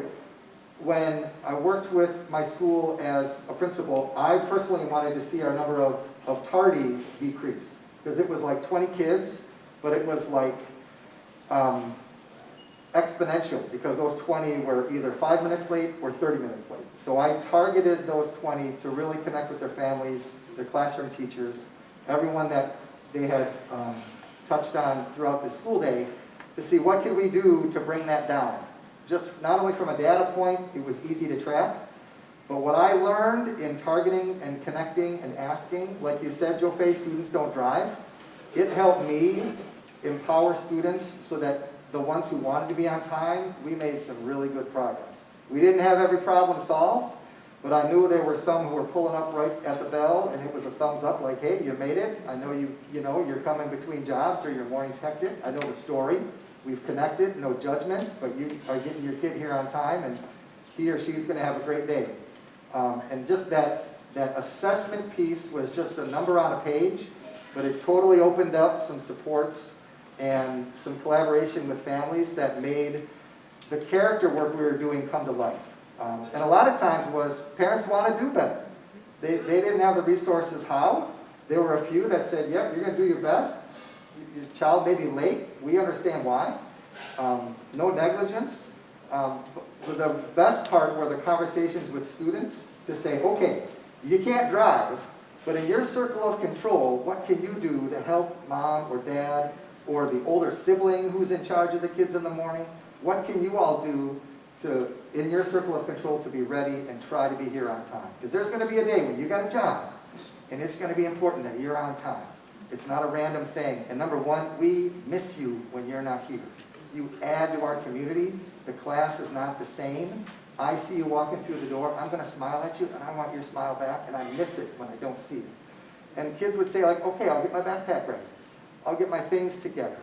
And that, in and of itself, helped a little bit. Again, we tilted the wheel, we didn't solve everything, but the conversation was totally different from just a random number on a page for how many targets we had. Really opened some good doors, and it let our families know, hey, we're partnering. That's good. Principle 11 is one that I would cut out and hold on to as leaders, because this is where you have to remind yourself to constantly assess what you put into practice. So for us, October the 11th is our assessment day. So the staff is already aware. Every market period, we're going to assess ourselves. Every professional development will be, have a district one. We will assess ourselves. Every third week and every 6th week we're assessing. We're looking at data, so we're assessing ourselves. And then that protocol that I shared with you in the beginning, you start, stop, and continue, that comes back out, and we look at where we started, and then we'll ask when we need to start, stop, and continue, and to see if we have any areas of celebration, areas of growth, areas that still need our attention, and then we make a goal to attend to those things. And it's been really effective for us. So October the 11th is when we're going to reassess where we are. So that is principle 11. So that one, it's a vulnerable one where you cannot take things personal as the leader, because it can hurt if someone doesn't, like something you have in place, or you see a crack in your foundation and things like that. It can hurt a little bit because this is all personal investment, but you can't take it personal. You just have to really keep it about the students, about what's going to help them be successful at the end of the day. And so that's what we're going to do. Awesome. All right.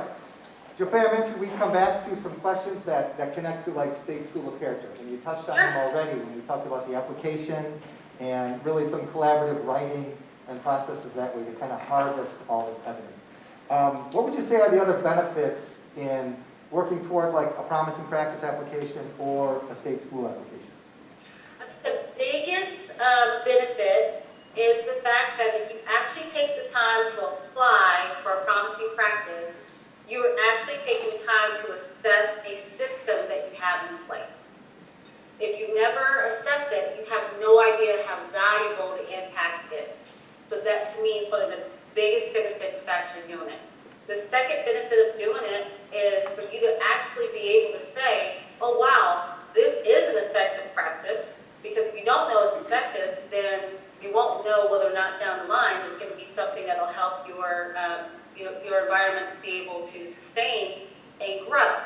The third piece that I think is really cool, I think it's really cool to be able to have some sort of a result of the work that you and your staff have put together, and including students and parents and community with that.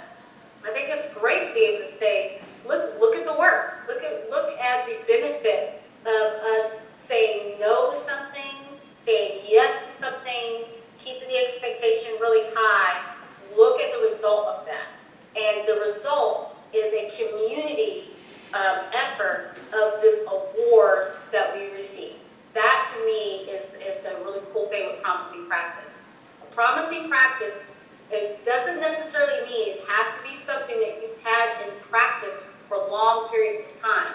It could be something that you have in practice right now on your campus, and you see promise of the potential that it has to drive your organization. So if you, or turn my lights on, sorry. There we go.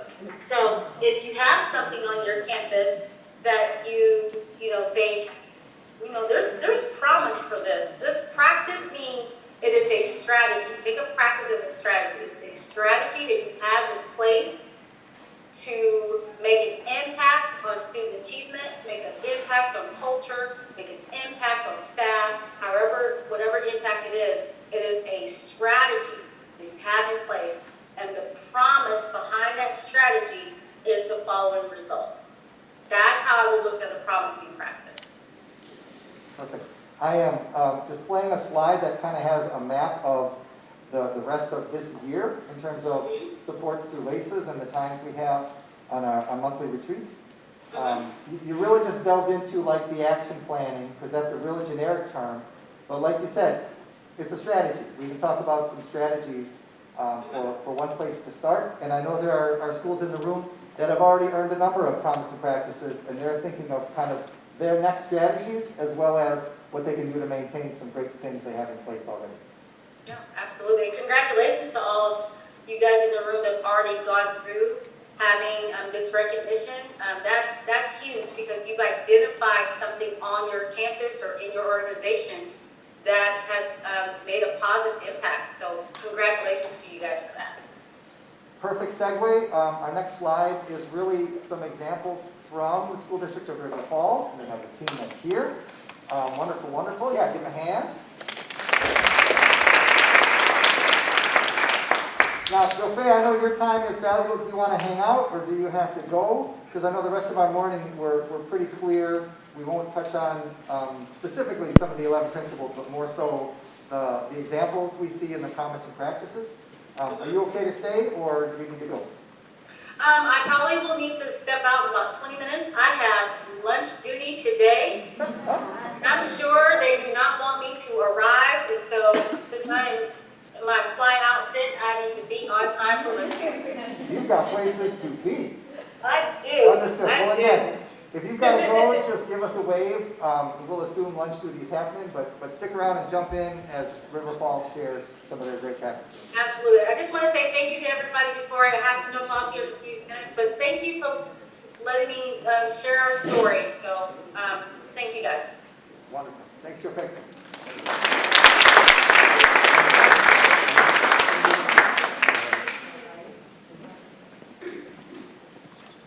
Good to see you, Jofe. Mark Chapin. It's been a while. How are you? Hey, how are you? Good, good. Oh my gosh. All my friends are in the room. That's awesome. Well, I get to take some time and I get to share a little bit about our work at the River Falls School District. Just want to elaborate on a couple things that Colin has shared. We were fortunate enough that our character education came out of our strategic plan back in 2010. And so in some ways we were given permission to do this work, which it's been a lot of fun. One thing I wanted to share, first of all, when I did the gallery walk, so much fun being around people that are positive and that are in this work for the right reasons. So I don't know, I'm just filled with hope and positivity, and it's so much fun being surrounding ourselves with really positive people. And that's really what this work is all about. I have a little saying next to my desk. It says, hard work is hard work. And when you leave at the end of the day feeling tired and exhausted, you've probably done your job well. And we can't forget that hard work is hard work. And I look at the Promising Practice Award as a way for us to celebrate our hard work. And we don't celebrate enough. And the Promising Practice Award is just one way for us to celebrate that. I want to share a couple of examples from our school. These are all the different Promising Practice Awards. So it's a quick K-12 initiative. As I mentioned earlier, our success has a lot to do with our shared leadership. We have outstanding character committees at each of our buildings. And these are the different recognitions that we've received over the years. If you go to the Wisconsin Character Education Partnership website, they have all of the Promising Practice Awards over the last, 10 years. So if you're looking at that, it's a great resource. I look at it similar to the professional learning community where we're learning from each other. And so just check out that website. It's a really good one. Part of the process with applying for promising practice, you need to link it back to one of the principles we just got done talking about. And so this is just one example. This is our climbing towards our Everest goals. We received a promising practice award in 2012. It connected to two principles. The first one, schools define character comprehensively to include thinking, feeling, and doing. And the second one is fostering student self-motivation. This particular, we're actually going through this. We have 3 themes at Meyer Middle School. So we have 6th, 7th, and 8th grade. Each year there's a different theme. We're back on this theme this year, and that is helping kids achieve their goals through hard work and character. We had a keynote speaker that just spoke. She flew for the Thunderbirds, which is you guys know, the aeronautic flight team for the Air Force. She actually graduated from River Falls High School, and it was just very inspiring. So we have keynote speakers. We take kids through the goal setting process. Our teachers are right now in the process of hanging goal flags. So if you've seen pictures of Mount Everest, there's prayer flags at the top of Mount Everest. We have all 750 hanging up in our hallways right now. It's pretty cool. So this is just one of our Promising Practice Awards that we received. As I mentioned, each school has one. This is the Great Greenwood Giveaway. We bring in all kinds of different clothing and toys, and by the time we're done, it's basically a free garage sale. So parents or families can come in, families that are in need, and then when they leave, it actually looks like that. That we had like one bag left at the end of the day. So those are Promising Practice Award. I don't know if I'm going to maybe put you on the spot. Do you want to talk about Eco Day at all or not? You don't have to, but do you guys want to come up and talk about that at all? So this is Rocky Branch. This is their service learning project. So Principle 5 is probably our greatest strength in our district, is providing opportunities for moral action. This is at all the buildings. You want to just take a few minutes and talk about it? Sure. Is this on? Yep. Yeah, okay. So I've only been at the school for 4 years now, and the last couple of years have been crazy with COVID, obviously. But each grade level, where our school is located just right off the Kinnickinnick River. And so we have different groups that are able to go down and do different activities along the river. One of our grades, they raise trout, and we have a tank, and so they do presentations to all the grades, and then they go and release the trout as well. And then Eco Day, we go around to different retention ponds, and we clean up all of the garbage around the retention ponds. We even get different neighbors that are older that can't rake their yard or clean the yard because it's always in the spring, and we do that. We bring in different organizations from around the county, and they come and do little presentations. We've had bees, and a gentleman who raises bees and makes honey, he came in and did presentations for our first and second grade, and so everything has to do with eco, and the kids love it. It's a whole day. The whole day is dedicated to it. Awesome, thank you. My daughter's in 3rd grade, attends Rocky Branch, and she looks forward to this day every year, so thanks for sharing that. I want to share one example. This is the process if you've not gone through Promising Practice. It's not overwhelming by any means. You do have to put some thought into it. You have to connect it back to practice. But these are the 3 main questions. This is the district Promising Practice Award we received. It talks about sustainability of our program. So we've been meeting monthly. We take the summers off, and we have a steering committee, a district steering committee that meets. We've been meeting at my house. I took a year or 2 off. I was working on my dissertation. Somebody else took it over, but for the majority of the time, we have representatives from each of the schools come over. There's something about having food together and having drink together that brings people together. And so my drinking choice is the old-fashioned, so I do make old-fashions for people when they come over. If they want to have a wine, we bring appetizers. And then we spend 45 minutes talking about character, what's going on at Greenwood, what's going on at Westside, what's going on at Rocky Branch. And it just, our character education program just continues to get better because we're willing to share with one another. And it's a really positive and safe place for that to happen. So this is the application process. Like I said, it's not overwhelming. The other benefit that I would say with applying for a Promising Practice Award and receiving it, a couple things. One, you're adding to a long list of Promising Practice Awards, so sharing I think is really important. As I mentioned, celebration is huge. And then the third thing, we know that professional development is expensive. By receiving a Promising Practice Award, you get to bring, correct me if I'm wrong, Julie, did you say, is it 3 or 4, I can't remember, in principal, to attend the Character Education Conference and go through the 11 principles. That is, I don't know how much, I mean, it costs normally for us to send people to that conference, but it's a huge cost saving to districts. And as staff turnover, we have new staff members, keeping this process moving forward, this is a great way to continue to train staff in those 11 principles. Are there any questions?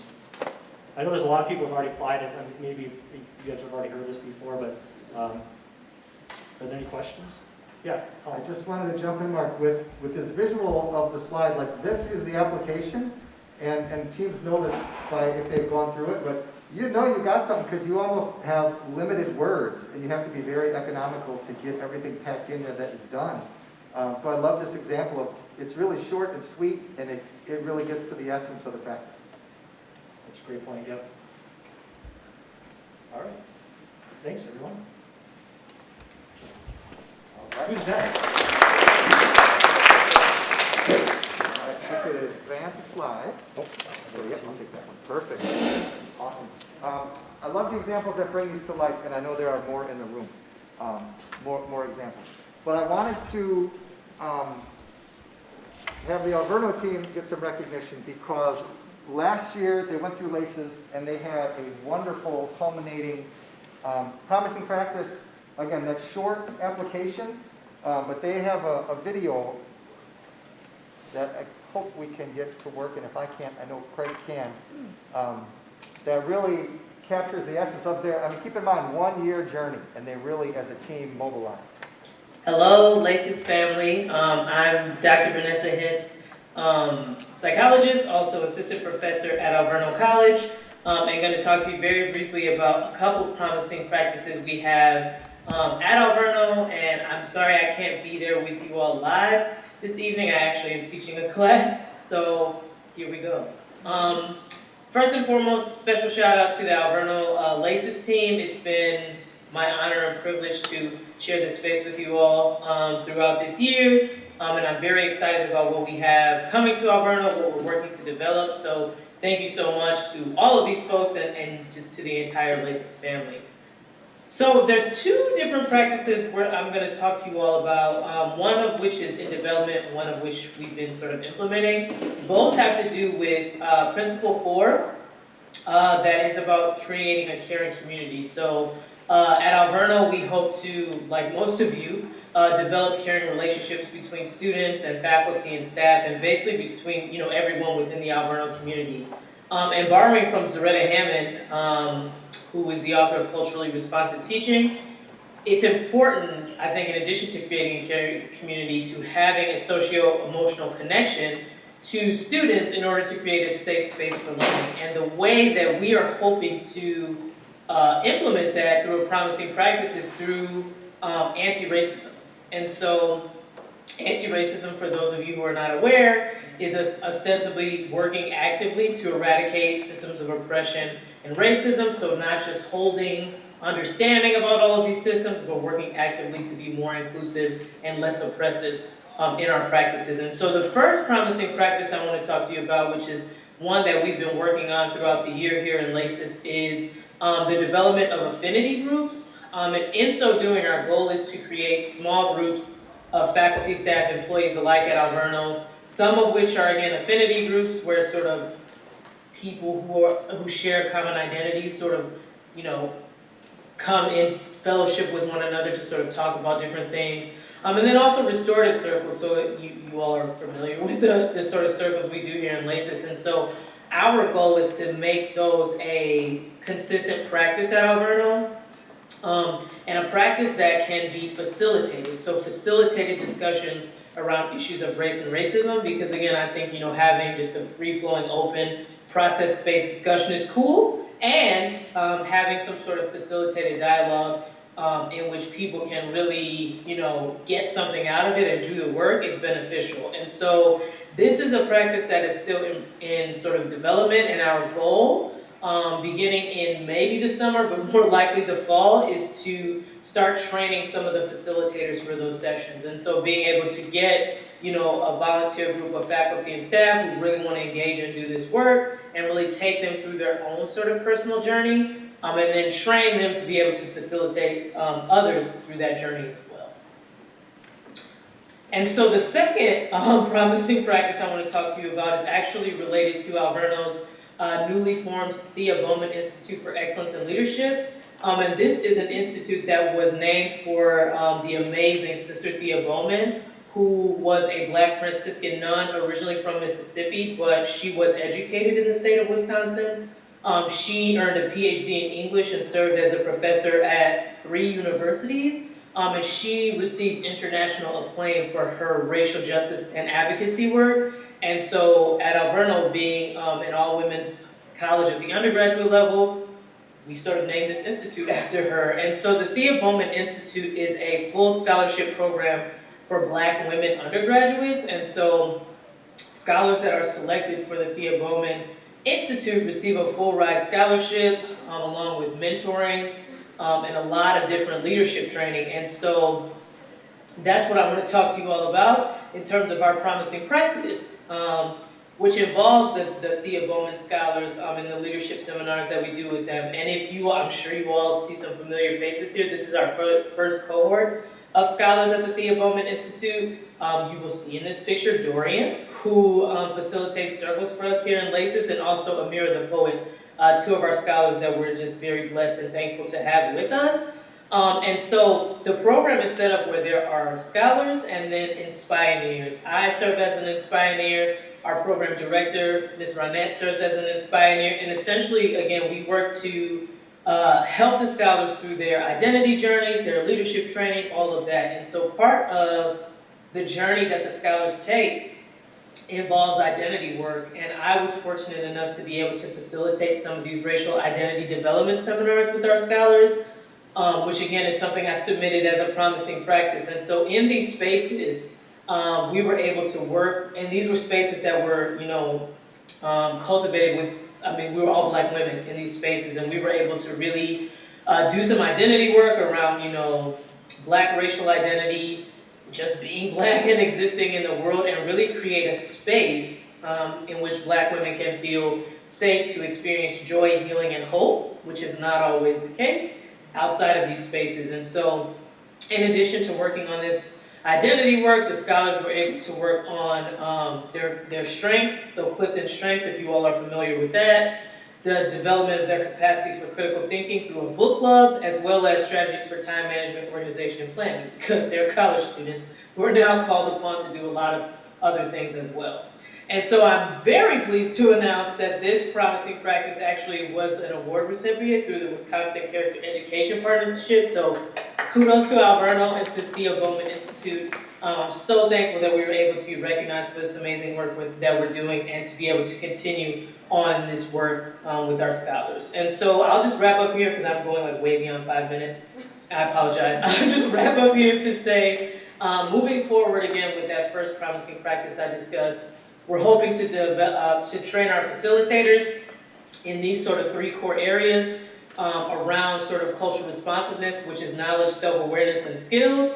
And again, we all sort of can develop those things on our own. And I think it says a lot for Alverno as an institution to want to put this forth as an institutional practice. And so I'm very excited about this. If you all can't already tell, I want to thank you all for your attention. Thank you again to the LACCS family. Thank you to my Alverno crew. So sad I'm not able to be there, but I hope this is fabulous, and I hope to share space with you all very soon. Thank you so much.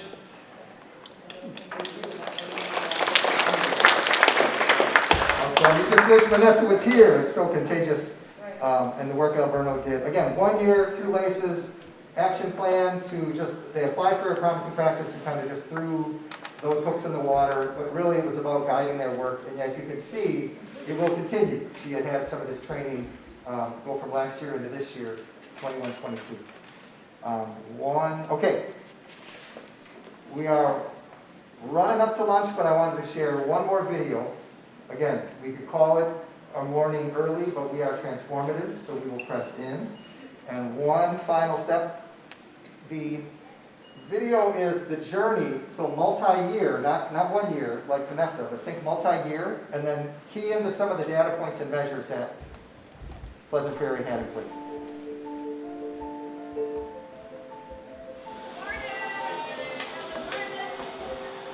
We have 3 school-wide character traits at Pleasant Prairie. We have respect, responsibility, and citizenship. They're certainly doing academics here, which is wonderful, but they're developing people. Chores. They've never, we've never even brought it up or talked about it. One day she came home, she's like, I want to clean up. I think that's more of coming from here, from school. Yeah, I think one of the biggest goals of our character education program within the building is that they are taking it and not just doing character in the school, but also taking it outside into the community.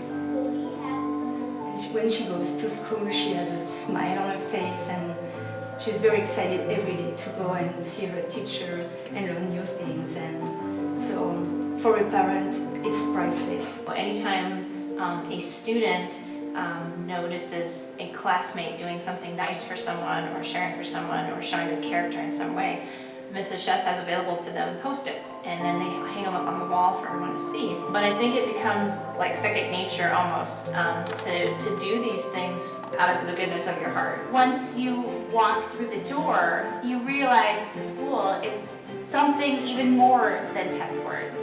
The kids are offered, yes, high level and challenging curriculum. They do a lot of presentations and reports.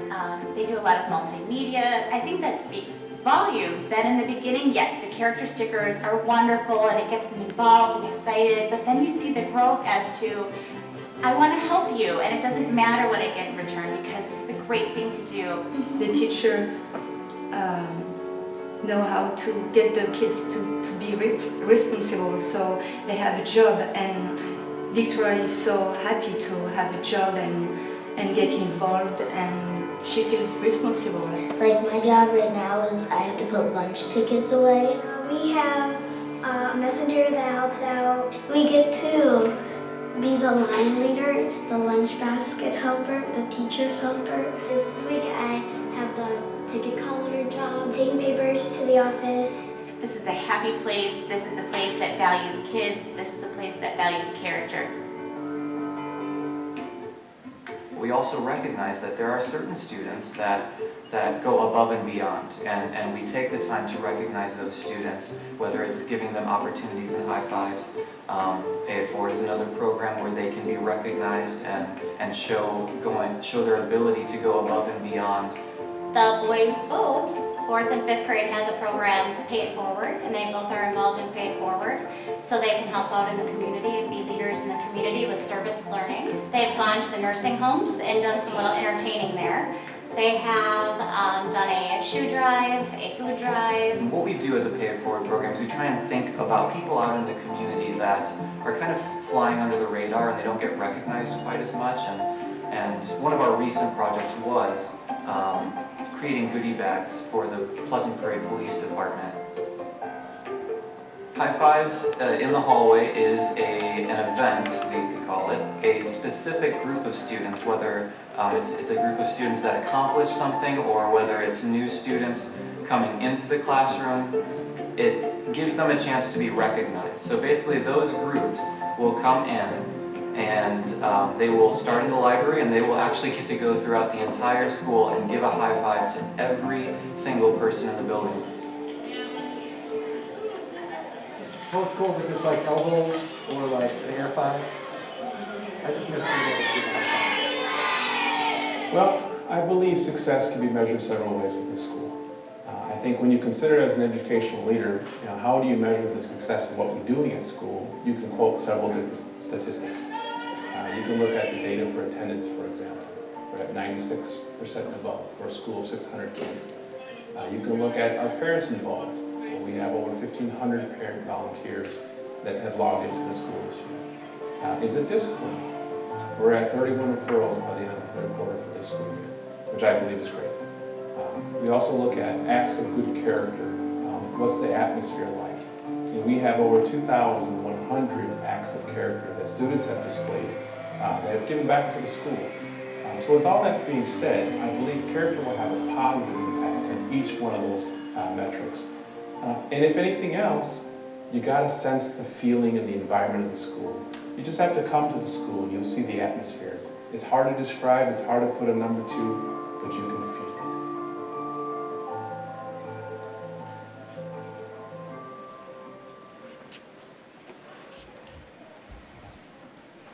All right. Some good examples to, again, catch the vision, think about some specificity to your next steps in your organization. We're going to hit the pause button here for our morning. A few housekeeping details before we break. we had mentioned for the Bindings and Bondings book study, through this afternoon, think about if you would like to commit to that code of conduct. Again, that text is here. You can check it out over lunch. But again, if you're engaged in that study, go ahead and take one of those books. But we don't have enough to give to everybody. Okay, so reminder there.